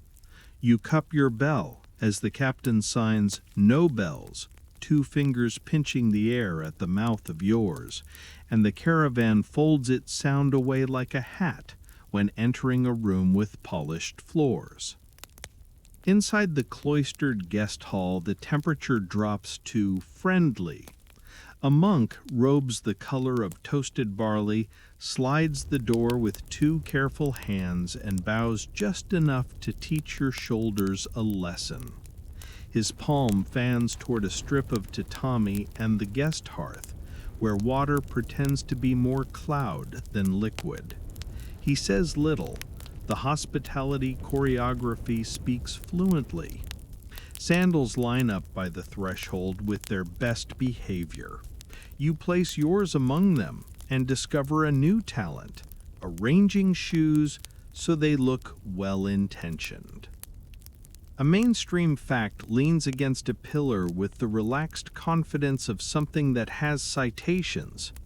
Along Trans-Asian routes, monasteries, Buddhist in many regions, but also Nestorian churches, Zoroastrian fire temples, and later Sufi lodges offered travelers shelter, food, and safe courtyards.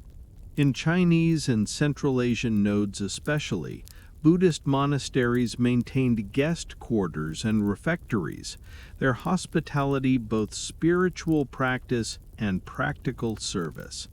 Pilgrims, traders, and scribes shared rice, water, and a break from bargaining.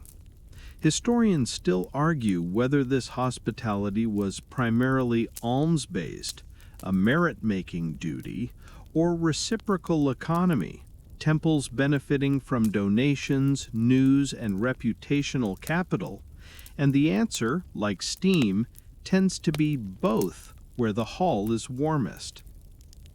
A junior monk brings a tray that looks like a piece of weather polished into manners. Rice, a little hill with a soft ridge. Pickled greens poised like small commas.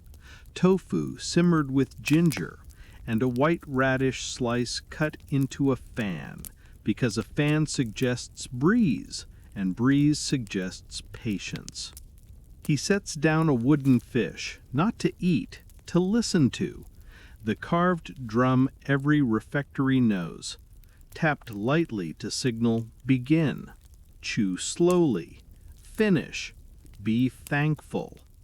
Quirky tidbit: the wooden fish is hollow and fish-shaped, its perpetual open mouth reminding monks not to fall asleep while chanting. Today, its tiny clops are your metronome for chewing like a person who trusts grain. Tea arrives as if the building exhales it.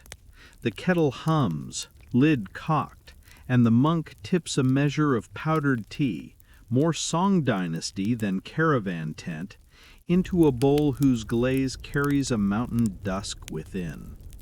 He lifts a bamboo whisk and wakes the powder with small, steady circles until the surface becomes a field of fine foam, the same perfect foam emperors wrote poems about, and tea manuals compared to crushed jade. You remember Section 3's bell grammar and mirror the rhythm, steady, not flashy. The first sip is a green hush that teaches your spine manners. Light joke 1. Your smartwatch logs whisking as vigorous cleaning and congratulates you on a spotless personality. You recall a mainstream tea note the cook muttered days ago. By the Song period, monasteries around tea-growing regions helped refine whisked tea aesthetics, bowls, water temperature, whisk craft, long before later gong fu styles emphasized small pots and repeated pours.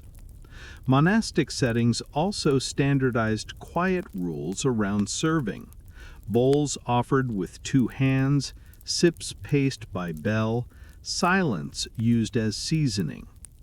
Historians still argue whether specific tea schools emerged first in monasteries or at scholar estates and then backwashed into temples, and your tongue votes for everybody contributed and also thank you. The guest hall has sound geometry. Up high, a boncho-style bell, or its local cousin, hangs with thick rope like a patient cloud. Down low, reed mats greet footfalls with forgiveness. A thin wind chime in the eaves samples the day with reluctance. A monk taps the makugio, that wooden fish again, once, and spoons drift toward bowls. A printed meal verse on a hanging scroll asks you to consider the labor of farmers, carriers, cooks, and the weather's attitude, which has ranged lately from butter tea to mint to juniper smoke. You bow slightly to the list. It has been your syllabus. You eat. The rice is not heroic. It doesn't need to be. It is present, individual grains holding hands without codependence. The greens taste like a garden that minded its own business. The tofu floats with ginger that believes in second chances for noses. A tiny dish of sesame salt, gomashio's ancestor or cousin, asks to be pinched, not poured.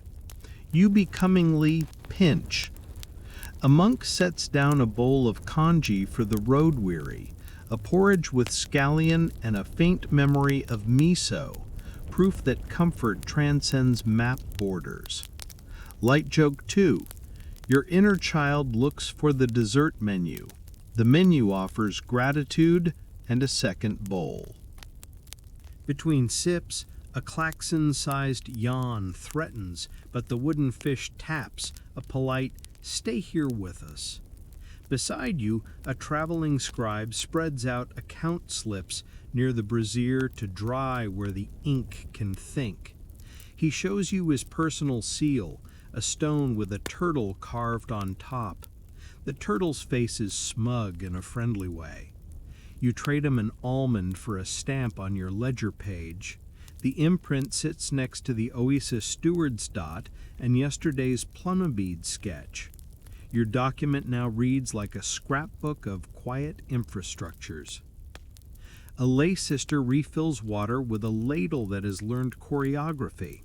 She explains with gestures that travelers can bathe at the cistern in the outer court, 3 ladles over the shoulders, no splashing contests, then rest in the guest nap room if the road has been extra talkative. Mainstream note: many monasteries maintained bath customs as part of discipline and hospitality. Cleanliness is mercy when dozens of humans and their opinions share beams and air. Historians still argue whether guest quotas existed in busy seasons, did abbots cap entries to preserve silence, or whether overflow slept under eaves with hot stones tucked near feet like conciliatory meteors. Your eyes find a library through a side door, shelves, scroll cubbies, a sutra chest with brass corners. A monk guards it with a gaze that has never misfiled a syllable. He permits you a peek. Inside, paper charms rest between pages to keep moths humble. A sachet of aromatic cedar sleeps among binding cords. Quirky tidbit: this hall scribe stamped finished scroll edges with a tiny cloud seal so that when the stack aligns, the clouds form a continuous sky, a librarian's private weather report. You grin in the universally approved volume, inaudible. A bell, smaller, handheld, blooms twice. Not an alarm, a flow signal. Bowls settle, hands fold. The host monk intones a closing verse about not wasting what the fields and backs carried. You repeat the last word under your breath, not from piety alone, but from practical agreement with rice and kettles. Light joke 3, your smartwatch tries to auto-detect the chant as snoring, which is unfair to music and to you. In the courtyard, you help coil a garden hose predecessor, a length of bamboo channel to guide rain from roof to cistern. The monk laughs softly, points to the rain chain of brass cups, functional jewelry for water, and mimes thunder that forgot to RSVP. Mainstream detail nods along. Temple complexes often engineered water capture, tiles and channels, cisterns and settling tanks, so kitchens and baths could keep courtesy open even in stingy seasons. Historians still argue whether particular roof tile forms migrated with monks or with masons who simply packed their tool habits along the road. Before you leave, the host monk offers temple rice balls, salted, thumb-printed, wrapped in leaf, for the path, and a pinch of roasted tea stems, Bancha's rustic cousin, tied in paper with a jute thread. He gestures, steep lightly, breathe more than you sip. You tuck both into your pouch beside the blessing loaf, the cardamom sugar brick shard, and the retired warm pebble from the churn, your quiet museum of useful kindness. At the gate, the monk touches a small bell once, barely, as if to return your caravan's bronze to you with a blessing. You unpinch the wool from your bell and let it remember its voice, a murmur that knows how to behave near roofs that honor listening. The camel shifts contentedly, rice ball adjacent almonds duly promised for later. You bow to the threshold, reintroduce your sandals to sunshine, and step back into the road, carrying the monastery's pace, bowls measured, breath even, jokes drowsy, out into a world where you will be louder again. But not yet. The road widens into a fan of dust, and there it is, a checkpoint booth that looks part toll house, part porch, part community theater for paperwork. You feel your shoulders try to sit up straighter on their own. The captain signs quiet with 2 fingers over the bell. You oblige, palming your bronze into a hush. A banner droops from a pole, faded characters promising order and receipts, which, in morning light, is almost poetry. A guard raises a hand, not unfriendly, and the caravan spills gently into a holding corral bordered by ropes and baskets. Beyond the rail, a boy turns a small spit with flatbreads warming like suns, and you understand why rumor calls this the breakfast checkpoint. First comes counting. A clerk with a reed pen and a gaze used to columns begins his recital. Camels, panniers, people, bells. He ticks each on a wax tablet, then copies to paper when the ink feels motivated. A mainstream fact strolls up with ink on its fingers. Many regimes along these inland routes, Samanid, Seljuk, Ilkhanid, Timurid, later Safavid and Qing frontiers, maintained customs posts to levy transit taxes, often called tamga in Turkic Mongol contexts, record weights and stamp or seal goods. Under the Mongol Empire, the network of yam relay stations and the paisa, metal tablets of authority, could grant favored travelers reduced delays and tolls. You do not own a paisa, but you have a steady bell and emotional support almonds.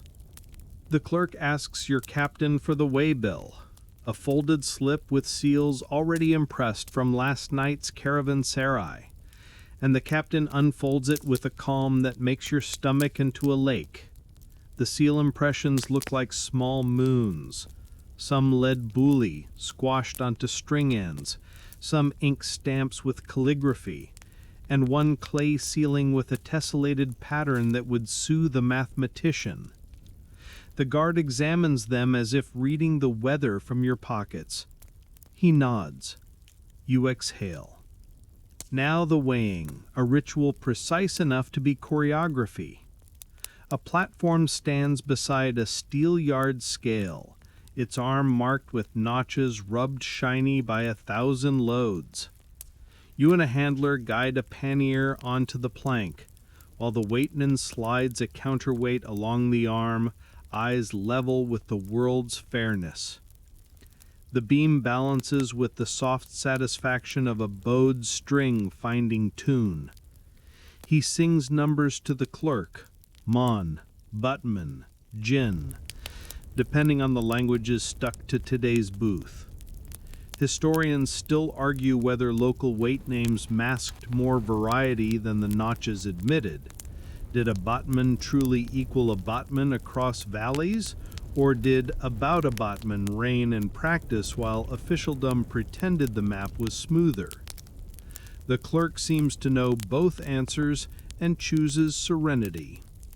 While weights tick into columns, another official approaches with the seal tray. He's the stamper, plainly proud of being the part of government that makes a satisfying noise. Your silk bolts will receive cloth seals, small discs of lead or wax stamped with the post's emblem, and a date mark threaded or clipped to each bundle so that the next gate knows the toll was paid and the cloth hasn't been swapped with something less charming. Quirky tidbit: to deter saffron fraud, some posts keep a tiny sieve and a saffron spoon. They dunk a few threads in water. Real saffron shares its color graciously, while tinted imposters behave like dye drama queens. The stamper carries such a spoon. He barely swirls, nods, and flicks a drop into sand that has seen every test. Your turn to the breakfast bench arrives, part kindness, part strategy to keep tempers even while quills race. A woman with a samovarish copper urn pours weak tea. Checkpoint tea. Flavor notes, bureaucracy, and mercy. She slides you a flatbread quarter, a pinch of sesame salt, and a pickle tooth. Just enough to remind the day that patience tastes better with vinegar. Light joke 1. Your smartwatch classifies this as stress management via brine, which is both accurate and a band name you now own. The guard with eyebrows of consequence picks up your ledger when you hand it open to the seal page. He admires the turtle seal, the monastery scribe stamped earlier, and the oasis steward's dot pattern. He taps your chalk-line sketch and grunts approval at the plum bead drawing. Then, with a flourish, he presses the post's stamp, a square with a stylized pomegranate, into your margin. The impression is crisp. The ink smells faintly of oak gall, a mainstream note whispering that iron gall inks traveled everywhere pens did, because tannins and iron salts enjoy making permanence out of plant gossip. Historians still argue whether mobile clerks carried small inkstone kits with gall and vitriol, or relied on post inks. The truth likely depends on how much the clerk trusted communal supplies, and whether the last scribe washed the brush. You shadow the stamper to your panniers. He threads a lead seal through the silk cord and clamps it with a die engraved with the checkpoint's emblem. He lets you press the die as twins so you feel the bite. The shape closes with a soft kiss. No clanging bells near the seal table, he says with a smile, gesturing to your arm. You lift your palm over the bell as if you were born to hush metal. He clips a paper chit to your waybill. Paid, northbound, market day approved. A triple affirmation that sounds like compliments. At the counterfeit desk, a junior clerk flips coins and listens to their ring on stone. Bright equals good silver. Dull equals a coin that ate too much lead at breakfast. He does not scowl. This is not a scandal. Just a reminder that honest weights and honest rings keep the game fair. Quirky tidbit. Some posts keep a honesty bell, tiny and high, rung when a merchant voluntarily declares a miscount before the clerk catches it. The bell's reward is a reduced nuisance quotient for the day and a reputation that sticks like honey. Beyond the scales, a notice board posts the tariff in 3 scripts: rates by load type, textiles, spices, ceramics, plus a humane line about grain exemption for monasteries and drought relief. A mainstream fact taps your shoulder. In several regions, religious endowments, waqf, and charitable caravans received reduced or waived tolls, and pilgrims might carry passes. The Mongols issued yarligs, decrees granting safe conduct, and in later periods, farm letters did similar work. Historians still argue whether such privileges fostered a cosmopolitan corridor of learned and pious traffic or primarily oiled trade for elites. Your bread suggests that hungry bodies are a bipartisan cause. There's a sniff test for olive oil. The stamper dips a clean reed, holds it to light, and watches the thread fall. True oil trails, adulterated oils sulk. He logs the jar as olive honest and ties on a blue thread, part charm, part do not open. Your olives, already charmed against leaks, preen under bureaucracy's approval. Light joke 2. You consider asking for a stamp for your self-control at the pickle bench. The clerk says that's above his pay grade. The captain produces a token board, wood, slots, pegs, showing which posts have been cleared. He slides today's peg and pockets the permission with a sigh you can hear 3 camels away. He turns to you and signs, "Papers together," your favorite signal, because it means soon you will stop pretending to enjoy arithmetic. The stamper offers a breakfast inspection, a glance into your provisions to ensure you're not smuggling tax-free sacks under the honorable name of snacks. You unveiled the blessing loaf as if presenting a relic. He smiles, breaks off the tiniest crumb, tastes, and, by ancient statute, approves it as holy carb. Your almond allotment remains discreetly uncounted. A traveling tax farmer in an impressive hat leans in to debate with the clerk about whether indigo should count as dye or pigment for purposes of today's column. Historians still argue whether farmers of revenue, private contractors granted rights to collect, brought efficiency or friction. The ledger sometimes loved them, the populace sometimes less so. The argument here never rises above murmur. There's bread on the bench and kettles nearby. People with warm cups seldom shout. You take a moment to study the stamp die while the stamper wipes it clean. Its face bears a pomegranate, seeds in neat array, a civic metaphor for plural people in one rind. He tells you that when the fruit is in season, the post gives each caravan a slice for the road, a sweet PR policy. Quirky tidbit number 2. On market days, this stamp's red ink is mixed with a drop of pomegranate juice, producing a scent faint enough to notice only if you like noticing. You do. It smells like laws trying to be pleasant. The caravan receives its papers back, edges still damp from signatures that look like small rivers. The guard bows, not deep, but sincerely. He taps your bell lightly with a finger, just a ting, to wish safe sound. You respond with the thank you hand sign, 2 fingers lifted, palm in, because courtesy is an instrument too. Light joke 3. Your smartwatch declares the whole stop administrative yoga, recommends a nap, and you agree with the wisdom of algorithms when they vote for blankets. You lead your camel through the exit rope, showing the clipped seals to the last pair of eyes. The boy at the spit tears off a bread heel and flicks it to your palm, a tiny toll rebate payable in carbohydrates.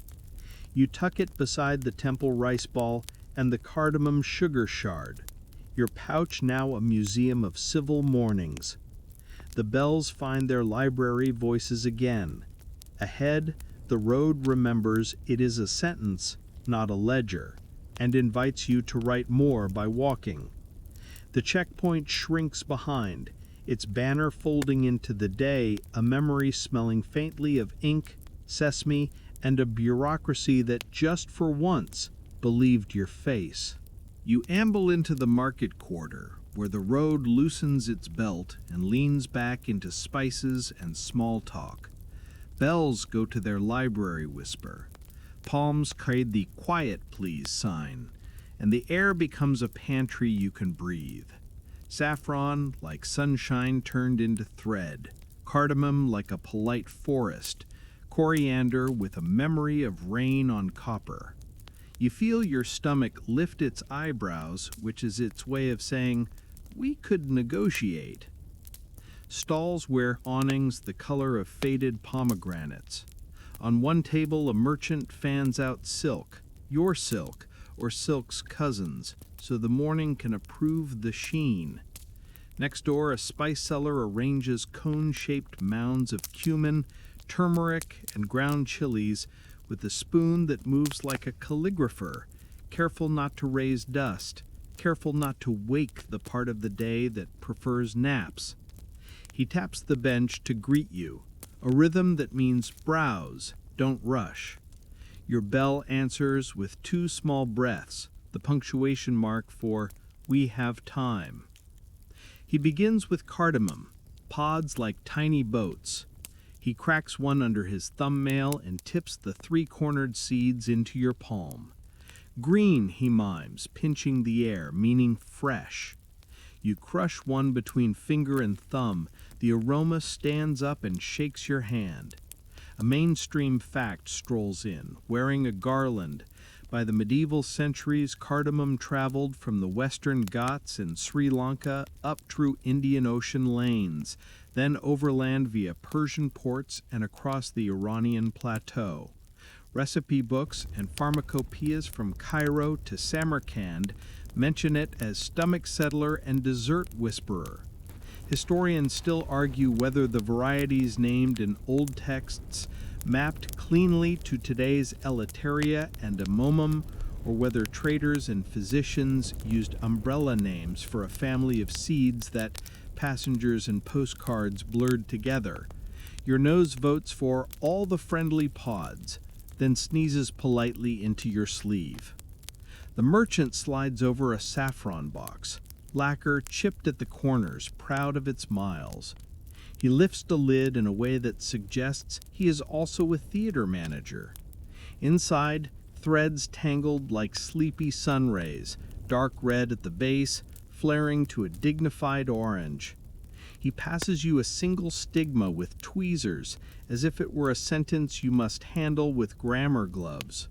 You lay it on your tongue, wait, feel the faint bitterness that tells truth from gossip. Then he does the water test in a saucer.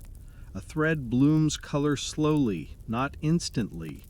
Honest saffron diffuses like a shy extrovert. Quirky tidbit. Some sellers keep a little glass bead with a saffron thread sealed inside, worn on a cord. They call it the sun knot, part amulet against envy, part calling card. I trade in light. May light treat me kindly. He shows you his. It winks. You consider wearing one and decide your bell is already jewelry enough. Around you, small talk plays at low volume, a music made of prices, weather, roads. Two merchants compare past conditions.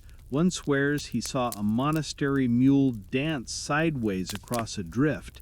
The other claims the mule was merely well-informed. A woman marketing almonds pinches one, breaks it clean, and offers you half.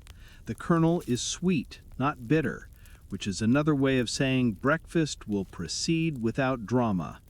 She points to your ledger, where the pomegranate stamp gleams fresh from the checkpoint. She has a similar mark, and puts her page beside yours to admire the symmetry. Light joke 1, your smartwatch logs this as document appreciation time, recommends a standing ovation. You applaud internally to preserve the peace. The saffron man leans in to share gossip disguised as horticulture. Khorasan's fields are sleeping well this year, which means the corms did not sulk under last spring's moods, and Herat's harvest came in with long stigmas that brag without shouting.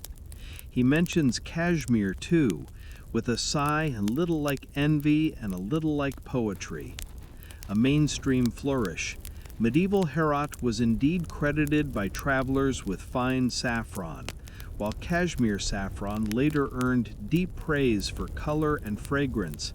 Andalusian writers also recorded saffron cultivation in Iberia. Historians still argue whether Achaemenid-era Persia already had large-scale saffron cultivation or whether intensification happened later under Sasanian and Islamic agrarian booms. Written sources are coy, archaeobotany even more so, and farmers mostly shrug because fields don't care about footnotes. You keep your voice low because spices behave better without applause. He tips a few cloves into your palm, tiny dark nails that smell like the inside of a spice box your grandmother never let you rearrange. He leans closer. Cloves are birds' tongues, he repeats, an old merchant nickname. You pretend to believe him, because good stories deserve oxygen. He turns to cinnamon, quills nested like tidy scrolls. You touch one, it crackles softly. The merchant raises his eyebrows. True cinnamon, he mouths. Ceylon, not the thicker cassia many roads prefer. Historians still argue whether medieval consumers knew or cared. Texts differentiate names, but cooks often looked at price, availability, and what lunch liked. Your lunch is open-minded. Across the lane, a potter offers salt-glazed jars for ghee and honey storage. The glaze keeps leaks from auditioning for the road. The saffron seller waves him over, and together they inspect a tiny crack by the rim. The potter pats it with egg white and ash, a trail fix he swears by until they reach a town with a kiln. Quirky tidbit number 2. Some caravans carried a spice print cloth dabbed with oils of coriander or mint used as a smell ledger. Press it to a jar mouth and note the ghost scent for later remembrance. The saffron seller presses your cloth to his box so you can carry a rumor of saffron without spending an extra thread. Generosity, like fragrance, insists on wandering. Prices glimmer into existence with the hand abacus you learned earlier. He ticks 5s by fanning fingers, 10s by closing and opening both hands twice. You answer with a ledger sign and a half smile. You're not bargaining hard because your blessing loaf says kindness will keep better on the road than an extra coin. Still, the game wants to be played. You offer silk ribbon as sweetener. He strokes it like a cat and agrees to trade a pinch more cardamom for your ribbon's glow. Agreement arrives the way tea does in monasteries, with 2 hands and a small bow. A mainstream fact pads in like a cat that approves of contracts. Pepper from the Malabar coast held its value so well in medieval Eurasia that sources sometimes call it black gold. Long pepper had its moments too, while ginger crossed fresh, dried, and candied. Merchants build credit webs to finance shipments. Letters of hawala and suftaja moved value on paper so silver could rest at home. Historians still argue whether overland spice prices rose mainly from transport risk or layered tolls and guild premiums. Likely everything added its polite tax, and breakfast stayed tasty anyway. To seal your small deal, he hands you a paper twist of cardamom, tied with blue thread, charm and inventory tag in one. He drops 2 saffron threads into your ledger and stamps the margin with his tiny sun seal, a private journal of this moment that will make your pages smell cheerful later. You reciprocate with a silk bookmark cut from a scrap, and he tucks it into his cash book, where numbers nap between pretty fibers. A porter from your caravan wanders over with news. A story token, the bone ring you admired, has been spotted at a nearby stall selling dried rose petals for attar making. You pocket a handful with the stall keeper's blessing. Rose will forgive a saddlebag, and the camel will forgive the rose, provided almonds still land on schedule. You slip a petal into your blessing loaf bag so that tonight's bread dreams rose-colored dreams. Light joke 3, your smartwatch declares a new goal. Daily petal intake 1 of 1 achieved. Health has never smelled better. On the way out, the spice seller taps your bell, not to ring, to bless. A fingertips circle on the bronze, a habit he says keeps sound friendly. He gifts you a clove pen, a clove stuck through a tiny cardamom pod. For pockets, he minds, against road stomach and bad meetings. You tuck it beside the cardamom shard of sugar, the temple rice ball, the pomegranate stamped page, and the warm emulsifying pebble from the pass. Your pouch now constitutes a quiet museum of calm commerce. Before you rejoin the caravan, you write 1 line in the ledger. 2 threads of sun, a pinch of forest, promises kept. It's not precise accounting, but it's true. You lift your bell, let it remember its indoor voice, and glide back to the line where tea, bells, stamps, and jokes keep the miles braided. Behind you, the spice stall resumes its tiny theater. Ahead, the road tips into shade.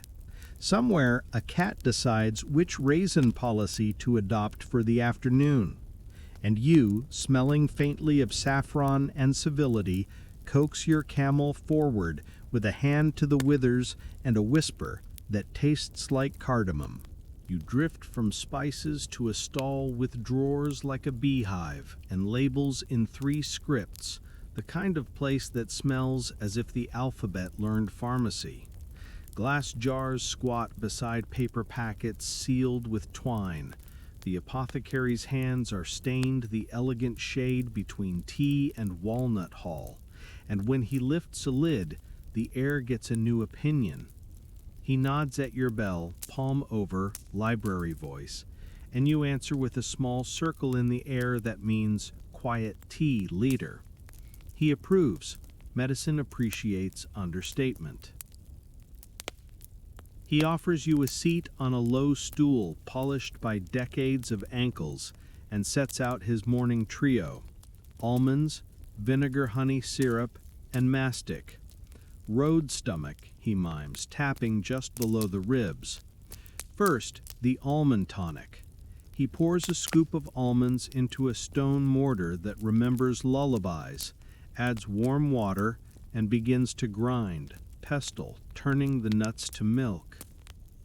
A mainstream fact sits down with you. In Persianate and Arabic medical manuals, ma alus, almond water, and julab, rosewater sugar syrup, the ancestor of julep, appear as soothers for heat and dryness, sipped by the ill, the traveling, and the anxious. Vinegar honey succinjabine, oxymel, straddled the line between kitchen and clinic as a digestive. Historians still argue whether roadside apothecaries along overland routes stocked standardized recipes or improvised by taste and climate, following humoral advice with more instinct than index.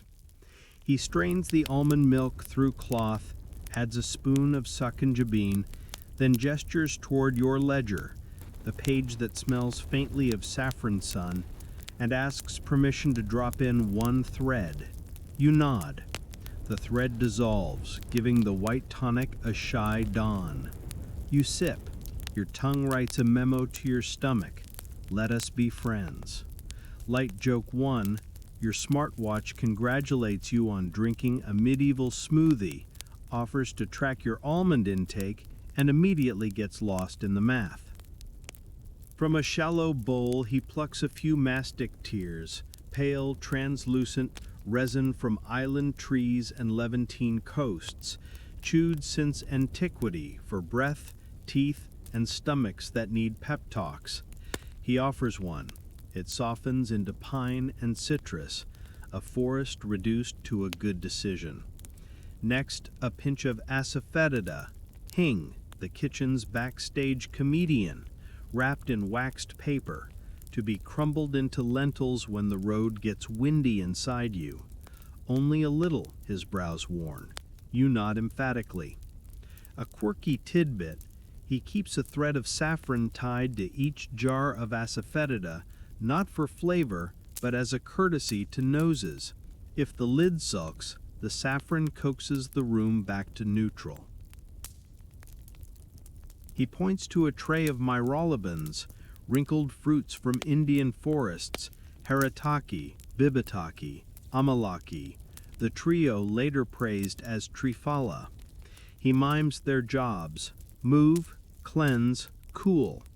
Your ledger gets a new line: 3 small moons for evenings when bread has opinions.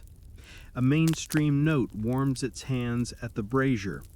Overland botanicals like rhubarb, a beloved purgative in medieval Europe and the Islamicate world, camphor, both perfume and medicine, musk, and myrolibans rode the same caravans as silk and spice. Pharmacopoeias from Dioscorides' late antique Echo to Ibn Sina's Canon to Chinese Beng Chao lists arranged them into systems where humors or qi could be corded back into balance.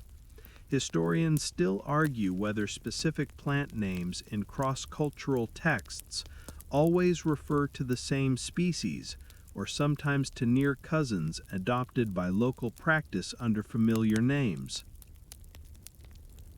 At your elbow, a case of charm pouches, small leather and indigo-dyed cloth, hangs like a mobile of private hopes.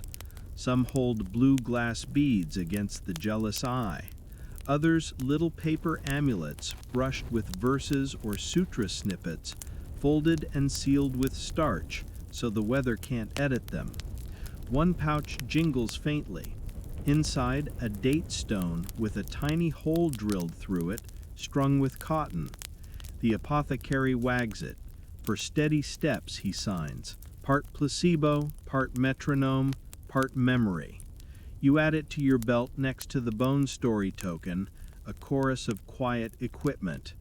Historians still argue whether the evil eye bead motif along Central Asian routes diffused primarily from Mediterranean artisans through trade or sprang up in multiple bead-making hubs where blue glass met stories that prefer cause and effect to remain poetic. He shows you a travel chest, drawers no bigger than a stamp, with labels like ginger, licorice, rhubarb, cinnamon twig, and dried tangerine peel, things Chinese pharmacists would recognize and Persian ones too, but arranged in this stall by a man who has listened to lungs from more languages than most cathedrals here. In one drawer, dried rose petals, cousins of the handful you bought, crushed into a powder to scent electuaries, sweet pastes for bitter tasks. In another, small lead seals impressed with a monk's bell single, pre-approved cough lozenges for pilgrims who promise not to sing on ridge lines. You confess a wind stomach habit. Tea too fast, almonds too enthusiastic. He nods sympathetically and produces a paper twist of coriander and fennel seeds. Toast, chew after meals, walk 50 paces, breathe 4 counts in, 6 out. He mimes all this like a dancer who prefers flat shoes. He mixes you a pocket electuary, ground almond, honey, a dusting of ginger, and, because you passed the saffron exam earlier, 1 crumb of it, barely daring to be seen. He shapes the paste with a small bone spatula into pills the size of pine nuts, and rolls them in a whisper of rice flour so they behave. You tuck them into a paper crane he folds with one hand and a smile. The crane's job is to remind you not to eat them all at once. A mainstream fact hums from the shelves. In the Islamicate world, Bimaristans, hospitals endowed for the public, dispensed syrups, juleps, and pills alongside diet advice. Pharmacists, Saidalanis, prided themselves on precise weights using scales that might be strung with silk thread for sensitivity. In Chinese realms, pulse-taking, herbal decoctions, and acupuncture populated itinerant and urban practice. Monastic infirmaries melted butter and herbs into salves with as much compassion as science. Historians still argue whether theriac, the glamour electuary with dozens of ingredients, actually traveled in significant quantities over land as a snakebite and everything panacea, or mostly lived in court pharmacies and storytellers' pockets. You ask about sun and skin. He smiles, lifts a jar of almond oil, and gestures to your cheeks. A thin coat, then dust. Yes, dust, pressed lightly as a veil to diffuse glare. You remember threatening in Section 3 to believe in crocodile dung sunscreen someday. He shakes his head with global patience. Wrong river, wrong century, wrong vibe. He suggests indigo-dyed cloth as a neck shade and a dab of rose water at the temple for mood. Light joke 2, your smartwatch wants to log skincare routine, but the category choices are spa or industrial grease. You select spa. It relaxes audibly. An elderly herder shuffles in, cough like a broom.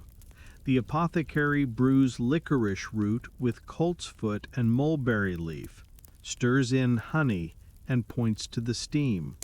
Breathe first, sip second. He wraps the old man's wrist in silk thread for a minute, counting breaths and pulse together. A simple timing trick to estimate resilience. When the cup is empty, he presses a paper amulet into the herder's palm, inked with a verse about easy nights, and ties it to a pouch with blue thread, because sometimes medicine is chemistry, sometimes rhythm, and often a story you agree to carry. Because you ask, he shows the sharp things, a slim lancet for cupping when weather traps heat in shoulders, a needle kit traveled here from a cousin in the East, clean and snug, used with ceremony and the humility needles demand. He does not sell them to you. Tools without training turn mornings into paperwork. Instead, he massages a point on your forearm, 2 thumb widths from the crease. Calm point, his brows say. It works because you decide it does, and because pressure and breath are generous conspirators. Payment is gentle arithmetic. Almonds traded for mastic.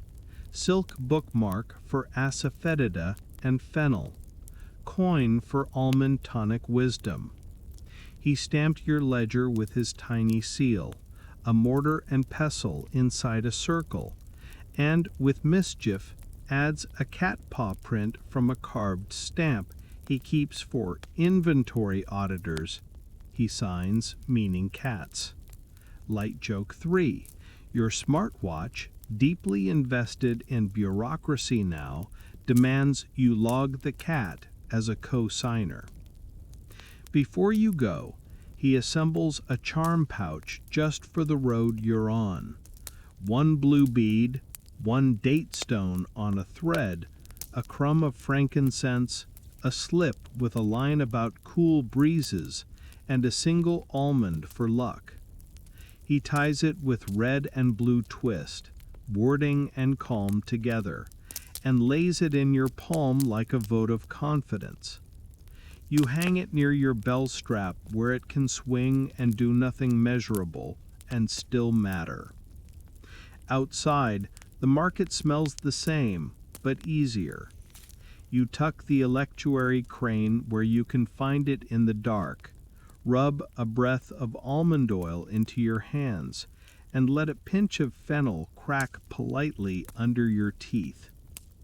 A cat, possibly the raisin's auditor's cousin, inspects your charm pouch, approves with a whisker flick, and deems your ledger scent compliant.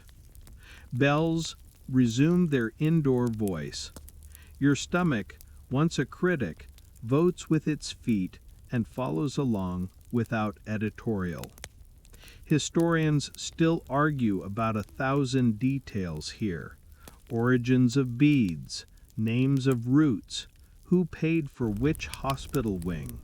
But your road kit doesn't. It says, carry the story and the seeds. Sip slowly. Thank the hands.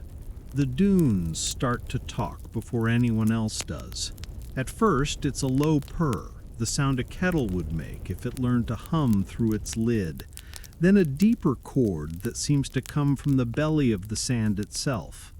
You pause with one hand over your bell, because even your bell wants to listen when the ground sings. Boiling dunes, someone once called it. Singing dunes, your guide prefers, because the word singing remembers breath and patience. Wind decides the tempo. The caravan noses into a windbreak hollow, and you read the slope like a polite letter. Windward shoulder, leeward slipface, the place where sand tumbles in soft avalanches and finds its voice. The captain signs shade soon, then tent here, two flattened palms edges together, so you learn the geometry of midday mercy. The cook points to the sun with an eyebrow that means, let's not audition for lizards. Your job, help pitch a goat hair pavilion, black as strong tea and smarter than it looks. The cloth, the bait all shar by older names, breathes when dry, the tiny gaps between fibers letting wind sip through. When the desert blesses you with a rare mist or brief rain, the fibers swell and seal like a courteous door. A mainstream fact pads in with bare feet. Across the Persianate deserts and Arabian belts, black tents woven from goat hair were classic mobile architecture. They handle heat by venting upward and shade by throwing long. Their panels laced so you can shorten or lengthen walls with knots and mood. Historians still argue whether specific lash patterns and panel widths along the eastern trade corridors reflect tribal signatures that travelers could read like flags, or simply what the best weavers in the nearest oasis preferred that year. You tease out the lines from a bundle that smells faintly of smoke and mornings. The wind wants to turn each rope into a story. You let it tell half a sentence, then stake it with a V-peg you angle away from the pole. Windward poles go a touch lower. Leeward corners get looser ties so the sheet can billow and sigh rather than snap. Your mentor shows you the shadow trick. Set the ridge so its noon shade falls longest where people will doze. Then adjust the eastern skirt tighter to block afternoon glare.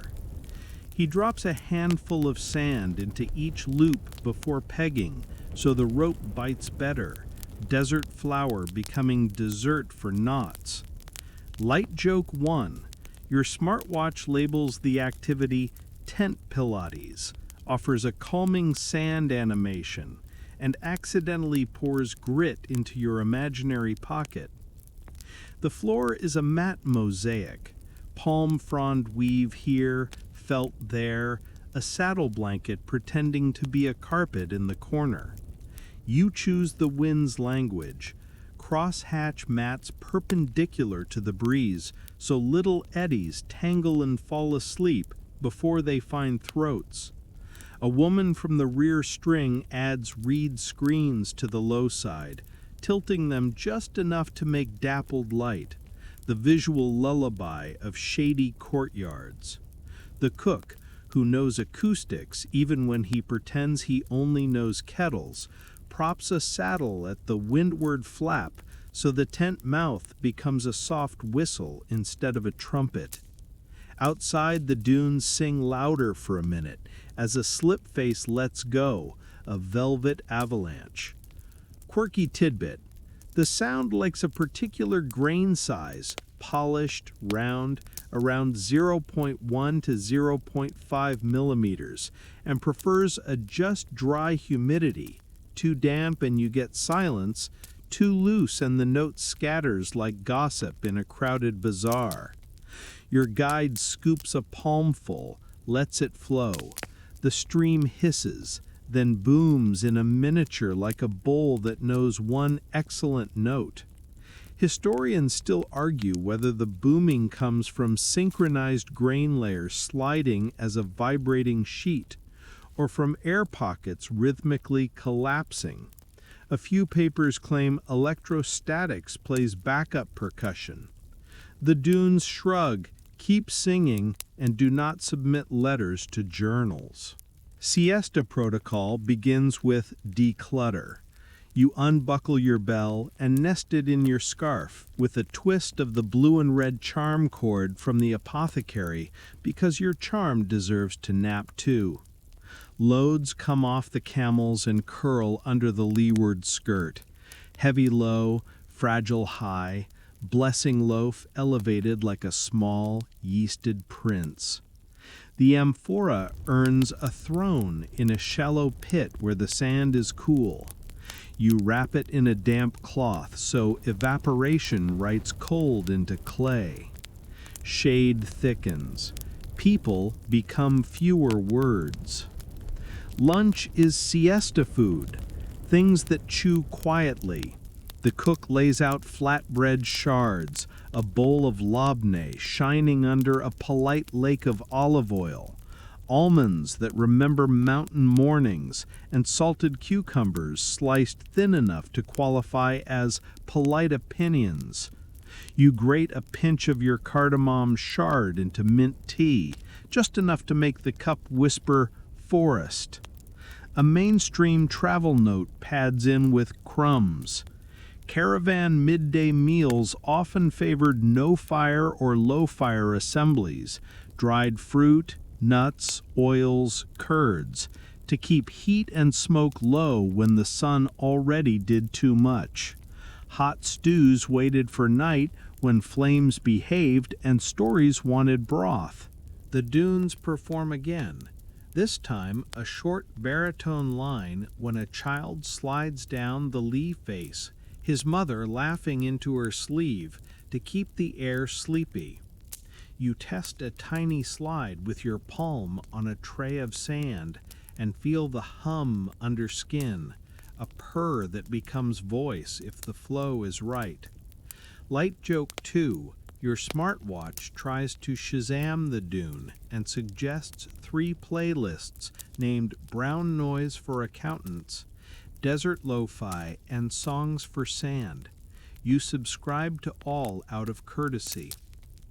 Inside, someone ties a cloth line for siesta veils, thin scarves dampened and draped across brows. The air smells of almond oil and rosewater, the apothecary's earlier advice blossoming into comfort. You pull your story token, the bone ring with tiny icons, and set it by your cup to reserve the right to a tale later. For now, breathing math. In for 4, out for 6, a rumor from the apothecary's hands. The tent becomes a collective exhale. You lie on your side with a date stone under your tongue, not for moisture now, but as a metronome, and watch the ridge of shade advance across the mat, a sundial that minds people. Far off, a man adjusts his bell with 2 fingers, then thinks better and leaves it. The charm pouch swings once, twice, then decides stillness is the new trend. Sleep pads toward you in soft socks. Before it catches you, you practice maintenance without standing. Eyes closed, you listen. Is the ridge rope thrumming or singing? Thrumming means too tight. You'll loosen a knot after the nap. Singing means perfect. Leave well enough. Thank it later with tea. Your palm explores the mat seam by instinct and slides a felt scrap under a spot that threatened to pinch an elbow. You nudge the amphora cloth, still damp, still cool. You place the blessing loaf farther from the edge where an ambitious beetle once applied for bread inspector. Light joke 3, your smartwatch believes you are performing core exercises, which is true only if core means the moral fiber required not to eat the loaf now. The singing shifts key for a breath as a gust combs the crest. You picture dunes as giant instruments, each slip face a taut string you pluck with gravity, each ripple a fret, each grain a musician with exquisite punctuality. A mainstream echo, travelers in the Gobi, Badangiran, Namib, and Maran Hao have written about these booming dunes for centuries. Marco Polo heard them, or said he did, local herders gave them names, and modern field teams camp with microphones like birders of sand. Historians still argue whether medieval reports took the sound literally or folded it into spirit lore to explain why valleys sing when nobody is in a choir. Your eyelids, which are currently auditioning for the role of curtain, accept either reading if it comes with shade. When the first nap settles like dust after a footstep, you drift in and out, catching pocket sounds. A spoon tapping a kettle with two soft notes, refill time. A camel switching knees with a silky thump, a reed screen tick-tick as it decides where to stand. The dune's basso continuo, a long vowel with no word attached. You dream briefly of the monastery bowl, foam like crushed jade, and of the pomegranate stamp at the checkpoint making the smell of laws pleasant. The brain makes a ledger of comforts and carries balances forward. When you wake, the shade has pivoted, floor cooler under your palm. You check the ridge rope, still polite. You loosen the leeward tie half a fist to invite a little more breeze. You pour mint water over your wrists, press them to your neck, and the world returns at a slower frame rate. A child shows you his prized beetle, which is in fact a seed pod with ambitions and a drawn-on face. You salute the beetle, who respects your bell etiquette. The cook calls a stand-up stretch with a spoon against the pot, 1 tap for flex ankles, 2 for drink, 3 for fold mats. You shake sand from the mat with 2 people only, never 1, because 1 becomes a flag and the desert takes the dare. You sweep the sleeping floor with a palm frond whisk, leaving the stray almond skin for the tiny ants who work the day shift. You wind the goat hair panels from low to high, roll ropes into figure 8s, and plant a token, 3 pebbles and a stick, so the next traveler knows shade worked here, kindness lived here. As you step out, the dunes sing a parting syllable, not loud, not long, just enough to nudge your ribs from the inside. Bells resume their indoor voices. You tie the charm pouch back near the bell strap, feel for the electuary crane in your pocket, and slide 1 fennel seed under your tongue for manners. The caravan lengthens into a sentence again. Subject, verb, object. You walk kindly, and the desert, satisfied with your grammar, turns the volume down to a purr that will follow just behind your left shoulder until the next kind of shade. The first raindrops arrive like shy negotiators, tapping the dust to see if anyone objects. No one does. After days of butter tea, oasis mint, and dunes singing in a bass register, the sky decides to hum, and the road, unaccustomed to attention from above, melts into a polite disaster called mud. Your bell gets its wool gag, 2 twists for emphasis, and the captain signs short steps. Palms pulse down, knees remember kindergarten. The camels lower their chins as if to admire their reflections in every puddle. There's a brief mutual agreement to be ridiculous and dignified at the same time. Rain on a caravan seems like a contradiction your socks will explain later. But the first scent, petrichor, that word modern science gave to something every traveler already knew, comes up from the ground like a message you want to keep. You lift your scarf, mud tries to write your name on your hem, you edit. The road's surface, smug in sunshine, now confesses ruts, old hoof prints, and the occasional secret cart groove that tempts ankles. The captain signs rope link. You step closer, hand to the rear lashing of the pannier ahead, bells cupped, formation tighter than usual, so slip and slide events become group slapstick rather than solo tragedies. Light joke 1, your smartwatch auto-detects water sport offers to track laps. You decline because there is not a medal for mud distance, and if there is, it belongs to the camel. A low meadow opens to the left, sedge, saltbush, and the kind of reeds that learned gossip from riverbanks. The captain waves you into a holdfast, a place to wait weather, which is different from camping. It's more like courting patience. Goat hair panels unfurl with that calm thunderclap sound only woven things can make. You angle windward stakes deeper and lower the leeward skirt to hide a stove flame from jealous raindrops.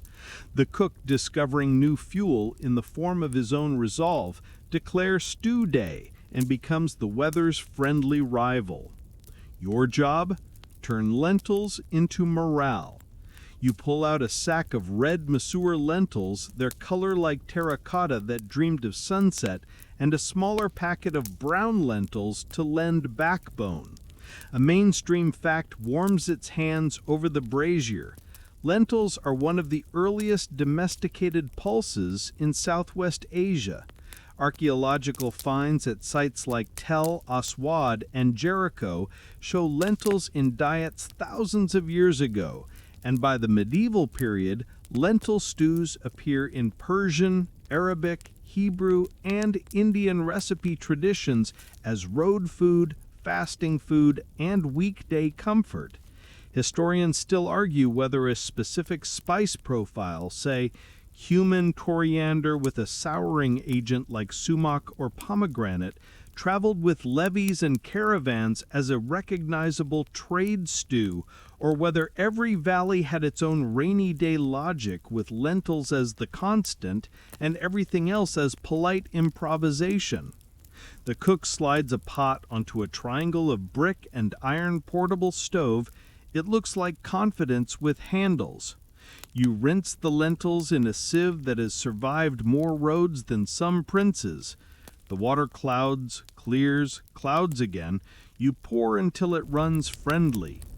In goes a dice of onion, chopped in the universal curl of shelter, a smashed clove of garlic, and a pinch of the asafoetida the apothecary slipped you, just the joke of it for depth.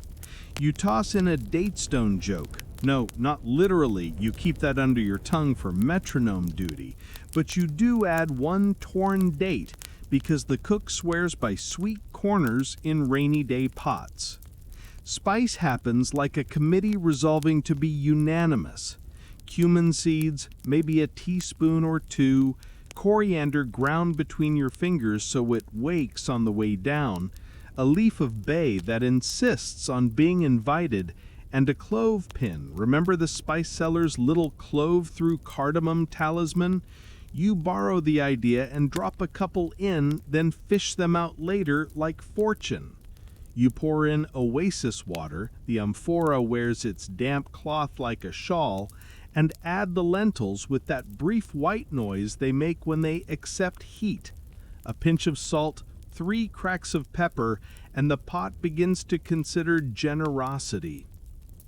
Outside, puddles connect elbows. A boy loses a sandal and retrieves it with the dignity of a duke rescuing a glove. A camel tests the suction index with a professional grunt and decides to stand very still, which is also your lower back's vote.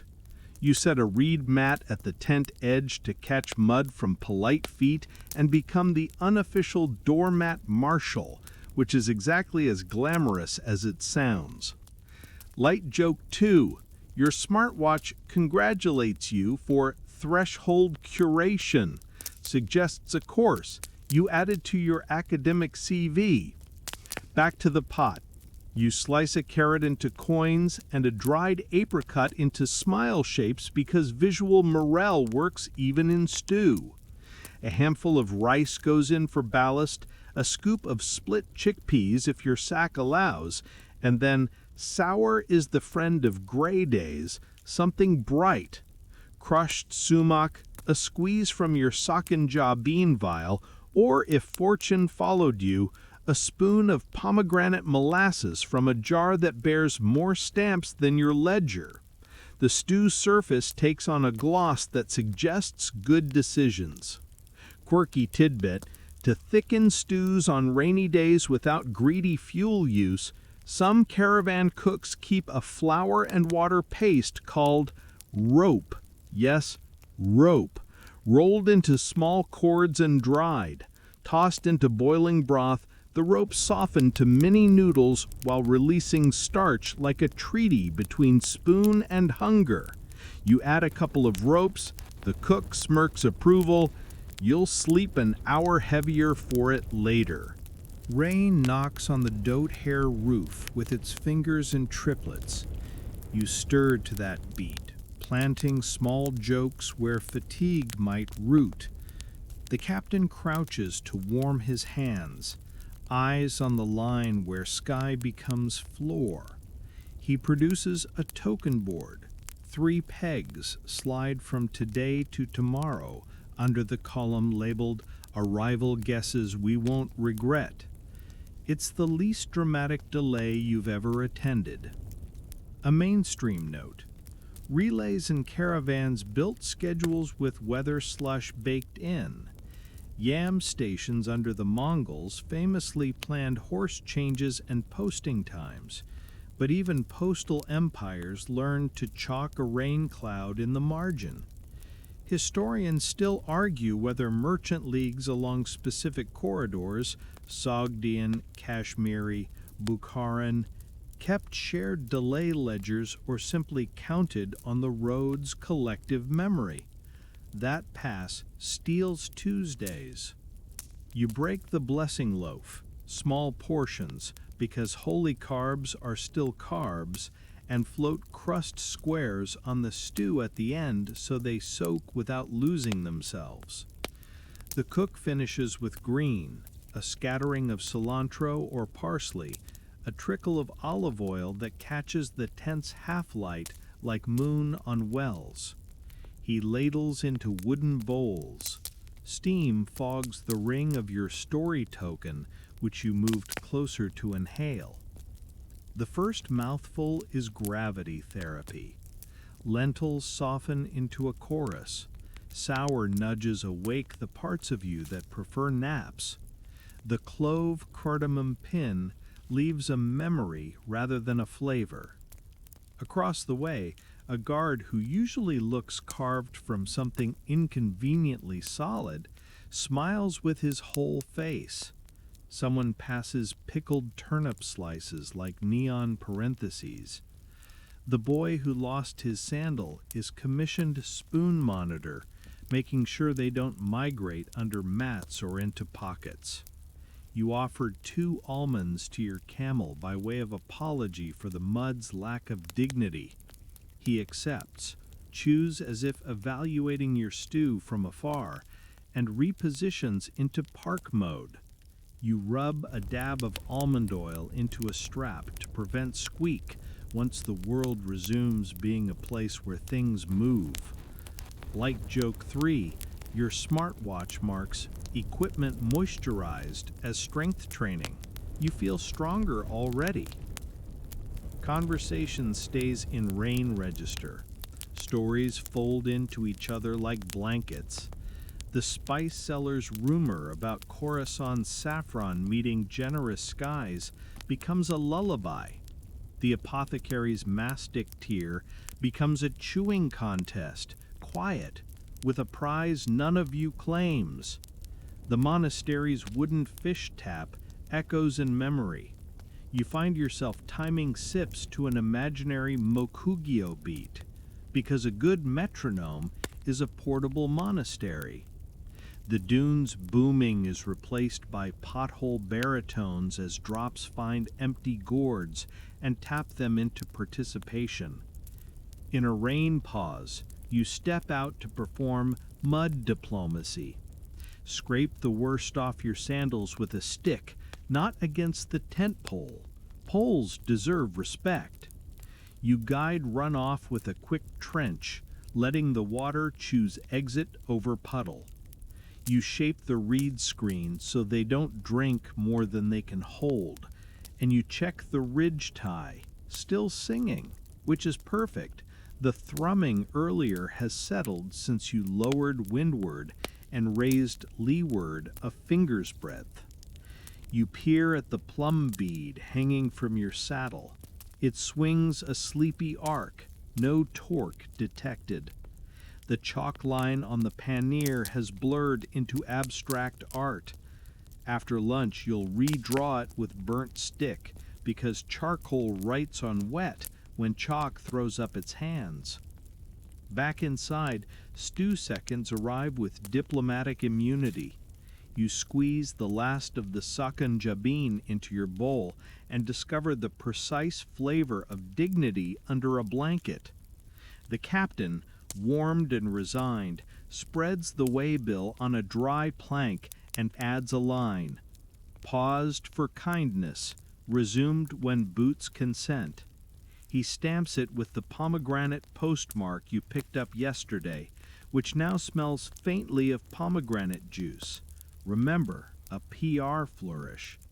And looks even more appropriate on a page that feels like fruit weather. The rain slackens, switches from commitment to gossip. Outside, a corridor of blue-gray lifts along the horizon. Not sunshine yet, but hint. You perform the ritual of hopeful knots. Snug what wants to wander, loosen what wants to breathe. You tuck 2 rope noodles and the clove pin back into your pouch. Check the electuary crane, 1 pine nut pill left. You will save it for the hill that tells stories about ankles. And retie the charm pouch near the bell, where it can attract favorable physics. Your date stone gets a rinse and returns to its post under your tongue for mud exit cadence. A final ladle of stew goes into a travel jar, because morale reheats well, and the cook scrapes the last brown fond from the pot with bread, the most ancient form of budgeting. You extinguish the stove with a sand kiss, a gentle cover so embers forget ambition. The tent unhooks in reverse of its rising, panels rolled, stakes shaken, ropes coiled into figure eights so they won't decide to tie themselves for entertainment in the pannier.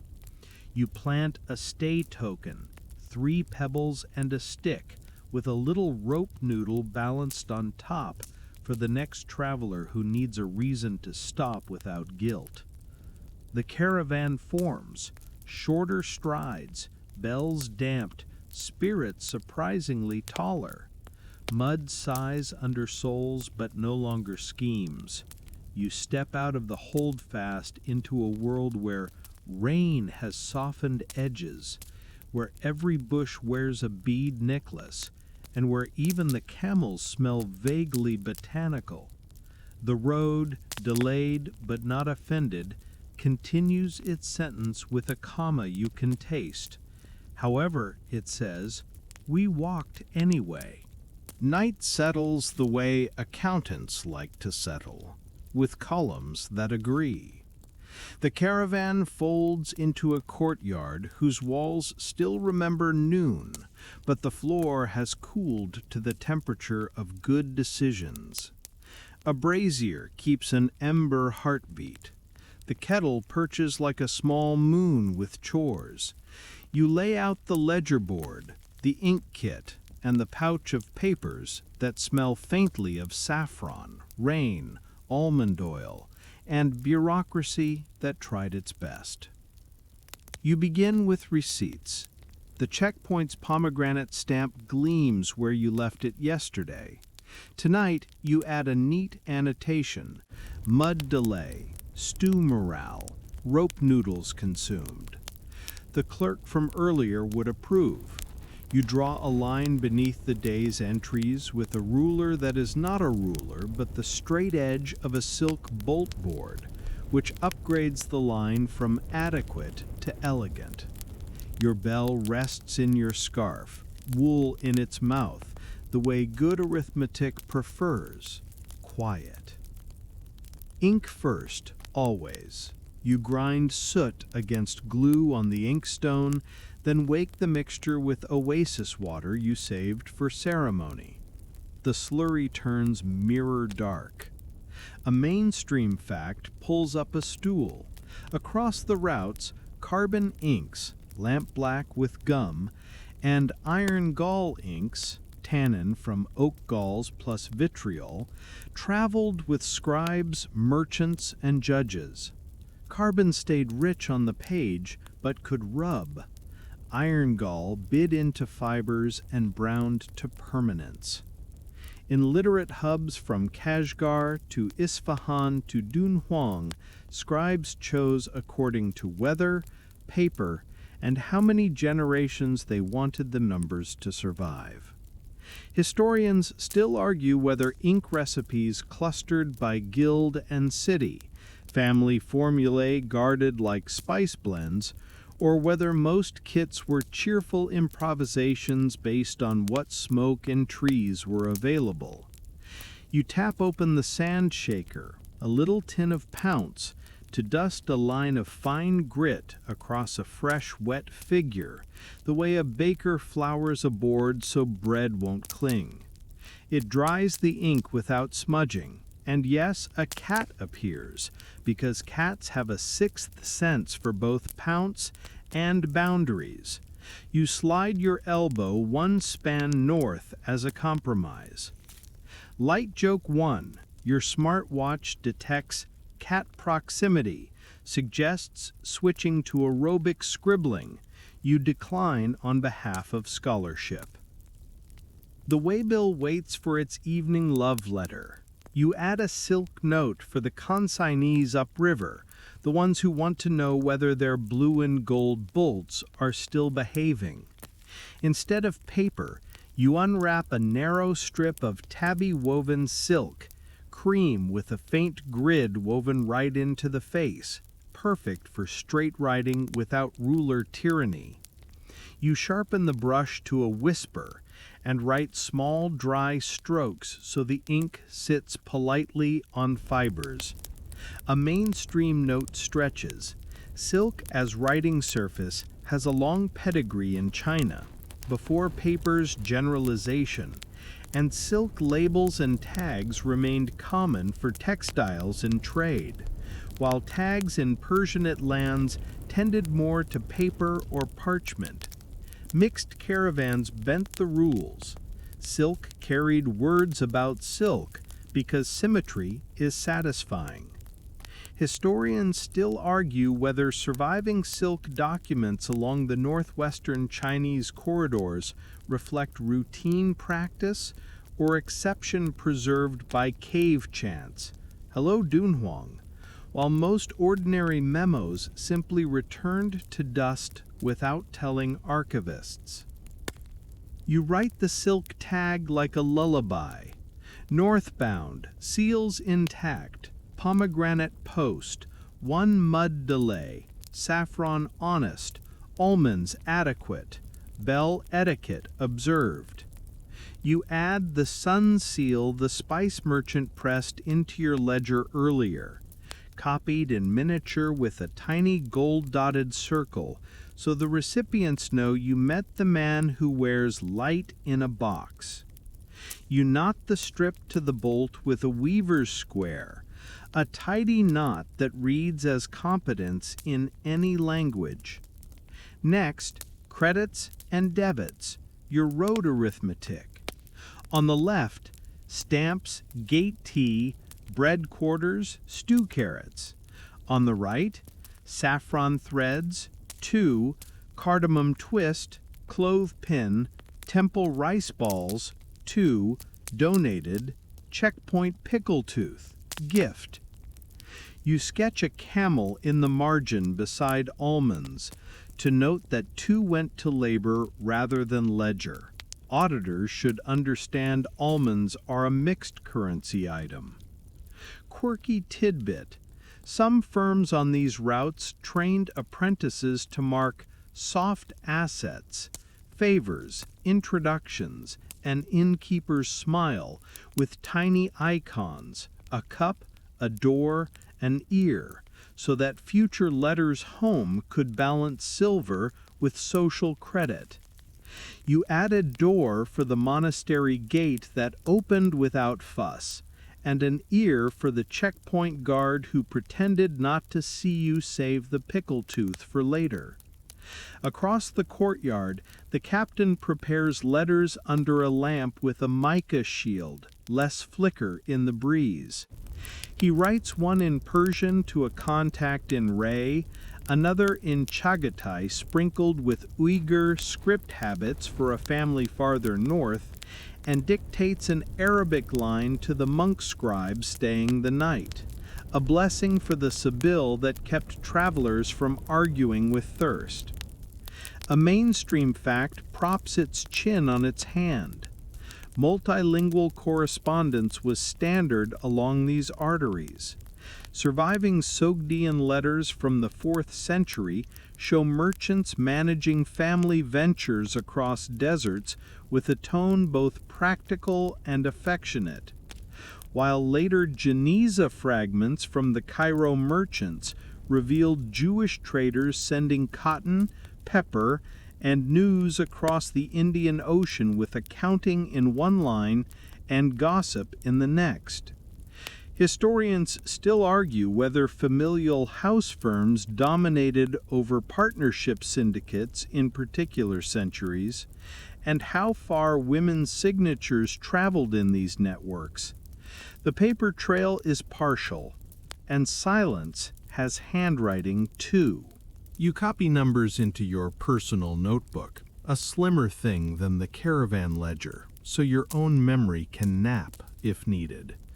You write with the date stone parked between teeth like a tiny metronome, the way the apothecary suggested when attention needs rhythm.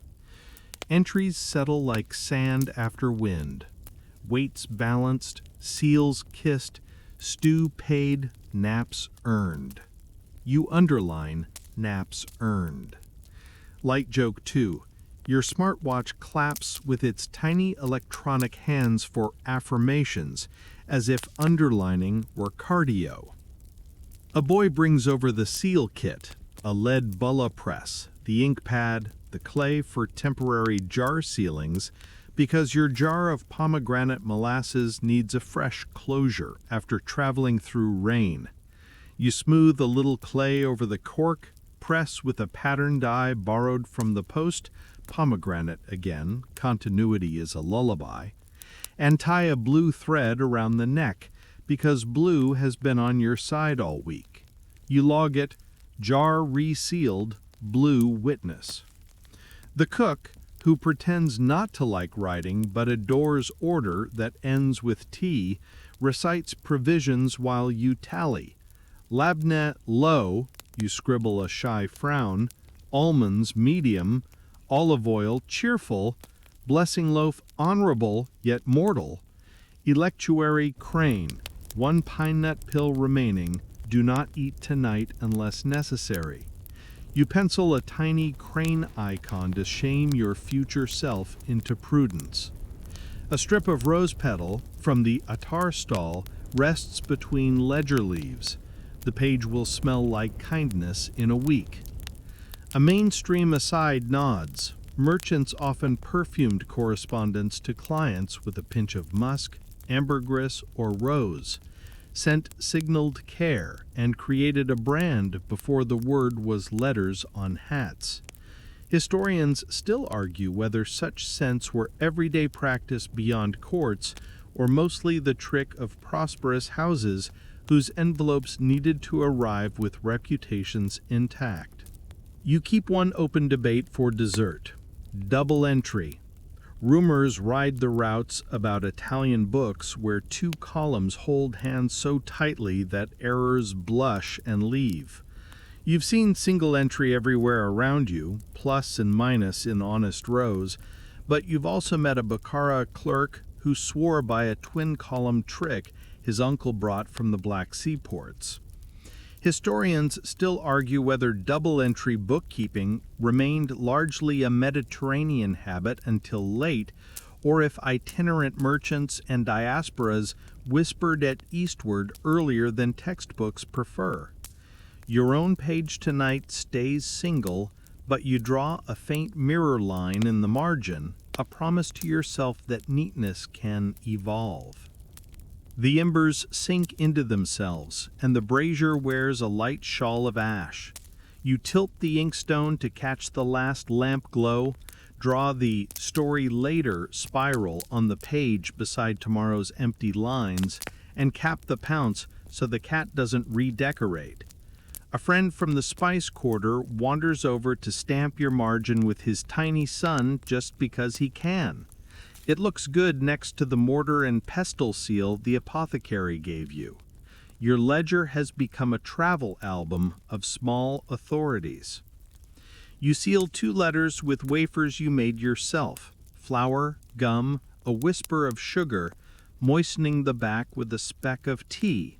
Lukewarm, your audience expects consistency.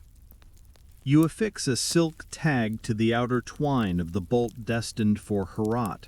That thread of sun will get there riding a thread of silk, and tuck a copy of Waits beneath, folded like a polite handkerchief. A quiet debate with the captain about which courier to trust resolves with a token swap, his horsehair charm for your spare blue thread, and the knowledge that yam riders change mounts faster than a kettle boils. Someone asks, not loudly, for the cat stamp. You oblige, marking a corner with a smug paw. The innkeeper laughs into his sleeve, then pretends to scold. Like joke 3, your smartwatch logs a new personal record for documents stamped by cats. You are number 1 and also the only competitor.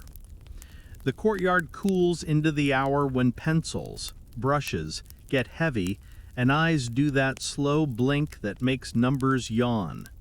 You cover the inkstone, empty the water into a plant jar so no one wakes to dip a brush and drink by accident, and wrap the brush in a paper sleeve perfumed with 1 currant petal.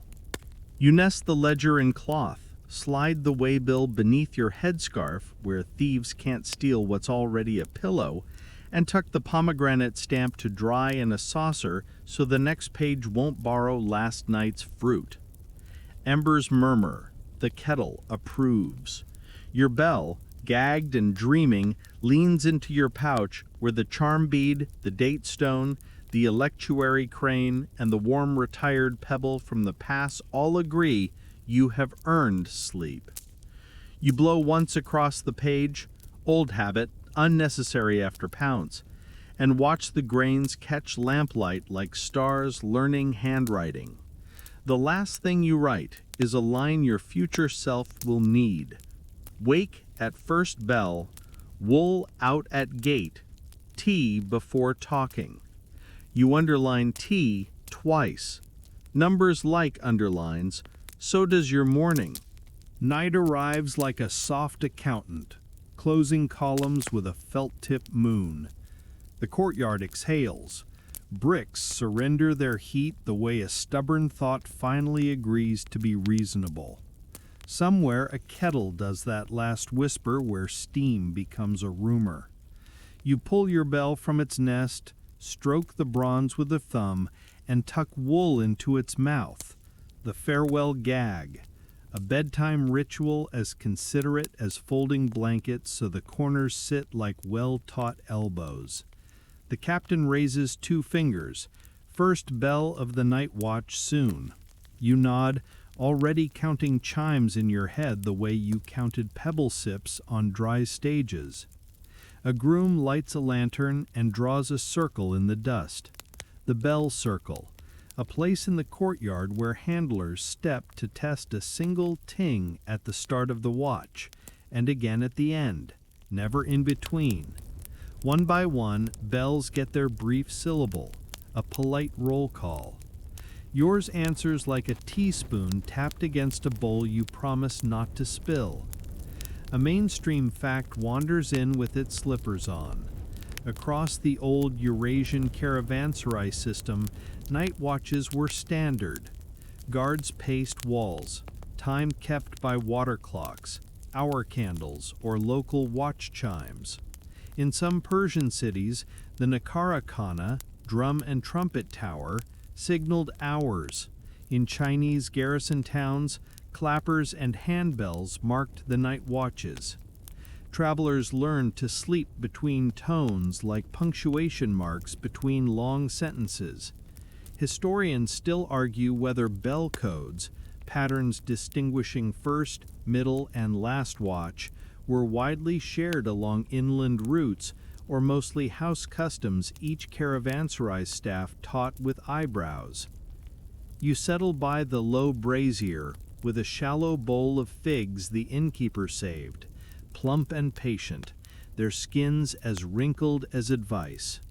He pours a trickle of rosewater over them and pinches sesame like quiet snow. The scent is a lullaby that read a few medical manuals first. You pass 2 almonds to your camel for goodnight equity. He chews at the speed of jurisprudence and blinks in long clauses.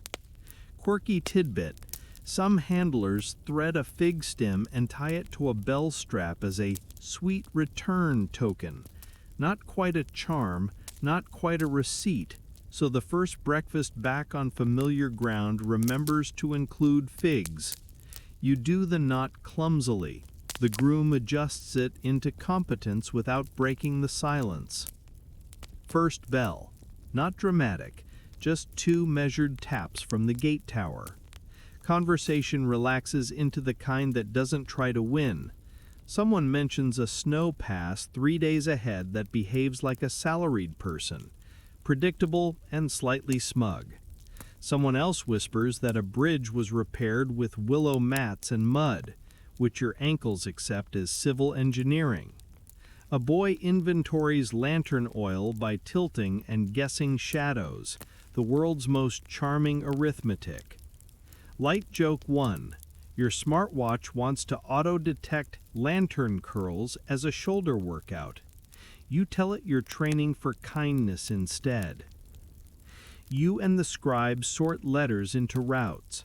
A small sheaf for Ray, 2 slips for Herat, 1 silk tag destined for a courtyard you can smell only because you stole a petal from the adder stall earlier. The monk who stamped your ledger with the turtle seal has left a ribbon with 4 dots and a curl, his shorthand for good soups. Bells were friendly. You add your own glyph beside it, a tiny spiral for good story later. The paper feels heavier than fiber would justify, padded by the day's fig molasses, saffron rumor, mud patience, and the dune's basso continuo still humming under your ribs. Second bell. The watch changes with a shoelace worth of drama. A guard hands you the hour candle, not to manage, just to admire. The wax is marked notches at equal spans. A pin near each notch drops when the wax yields, pinging a tiny brass plate, a domestic astronomy. You imagine every droplet as a caravan you'll never meet, passing a checkpoint in someone else's courtyard with a different pickle tooth. A mainstream note curls into your lap. Graduated candles and water clocks as timekeepers are recorded in Islamicat, Chinese, and Mediterranean sources. Some devices traveled with scholars and officials, others with innkeepers who liked their sleep but loved schedules. Historians still argue whether hour candle patterns in Central Asian Hans derived from Chinese court models or from local artisans meeting the same problem with wax, pins, and agreeable physics. Tonight's parting chores unfold soft as laundry. You roll the reed screens half a turn so dawn won't thunder through all at once. You stack mats like pages that agreed on a chapter break, and you check the plum bead under the saddle one last time, still steady, a monk disguised as a seed. You brush a grain of sand from the pomegranate stamp so the next impression won't carry yesterday's weather. You write a small line in the ledger where it will surprise you later. We walked without hurrying. The road did not object. Light joke 2. Your smartwatch requests a translation. You set its language to sleep. The innkeeper offers thin blankets, smelling of sun and a hint of olive soap. You fold yours with the monastery tempo still in your wrists, corners touching, edges agreeing, and spread it near your pannier pillow so the familiar scent of almonds and rope can volunteer as lullaby. A cat, possibly the raisin's auditor, possibly a unionized cousin, selects your ankles for moral oversight and becomes a semicoloned weight across both feet. Third bell will be near dawn, which is secretly the first bell of breakfast. Before eyes negotiate with blankets, the captain leads the soft farewells, not departures, just overnight shrinkings. He breaks a final fig into 4 and passes the quarters with the solemnity of a treaty that binds only nap length. A crumb of blessing loaf surfaces and is shared like a footnote to gratitude. You pocket your electuary crane, 1 pine nut pill left, for a future hill with opinions. The apothecary's charm pouch bumps your knuckles. You tighten its knot, half a memory more. There's a small debate, because there always is at bedtime, about whether to move the animals now or at gray light. Historians still argue whether night departures were common along brigand-prone stretches, quiet strings moving under stars, bells gagged, prints soft, or whether dawn was preferred for paperwork and oasis courtesy. Tonight, the captain chooses dawn. The cat seconds the motion by snoring. Final chores, you loosen the bell's strap a finger's width, so hair won't complain at first step. You wedge the warm, retired pebble from section 7 at the blanket's foot, veteran of emulsifying duties, now a hot stone for toes, and you place the date stone on your tongue for one last tour as metronome. Light joke 3, your smartwatch, jealous of the stone's HRV performance, suggests a firmware update. Second watch fades. The hour candle pin tinks the plate, a sound so dainty it apologizes for existing. You count your breath with it, 4 in, 6 out. You count your recent blessings in the same math. Oasis mint, monastery rice ball, checkpoint pickle, dune song, mud stew, cat stamp, fig quarter. You count the bells you didn't ring because sleep prefers unpunctuated paragraphs. You count, and the numbers softly decide to be dream. Let the courtyard blur now, the lamp shrinking to a coin of amber pressed gently into the dark. Let the last fig sweetness dissolve at the back of your tongue, threads of rose and sesame unwinding into something that feels like a warm sentence ending exactly where it should. The bell stays padded, patient, practicing silence so your thoughts don't have to perform. The animals breathe a tide you can float on without trying.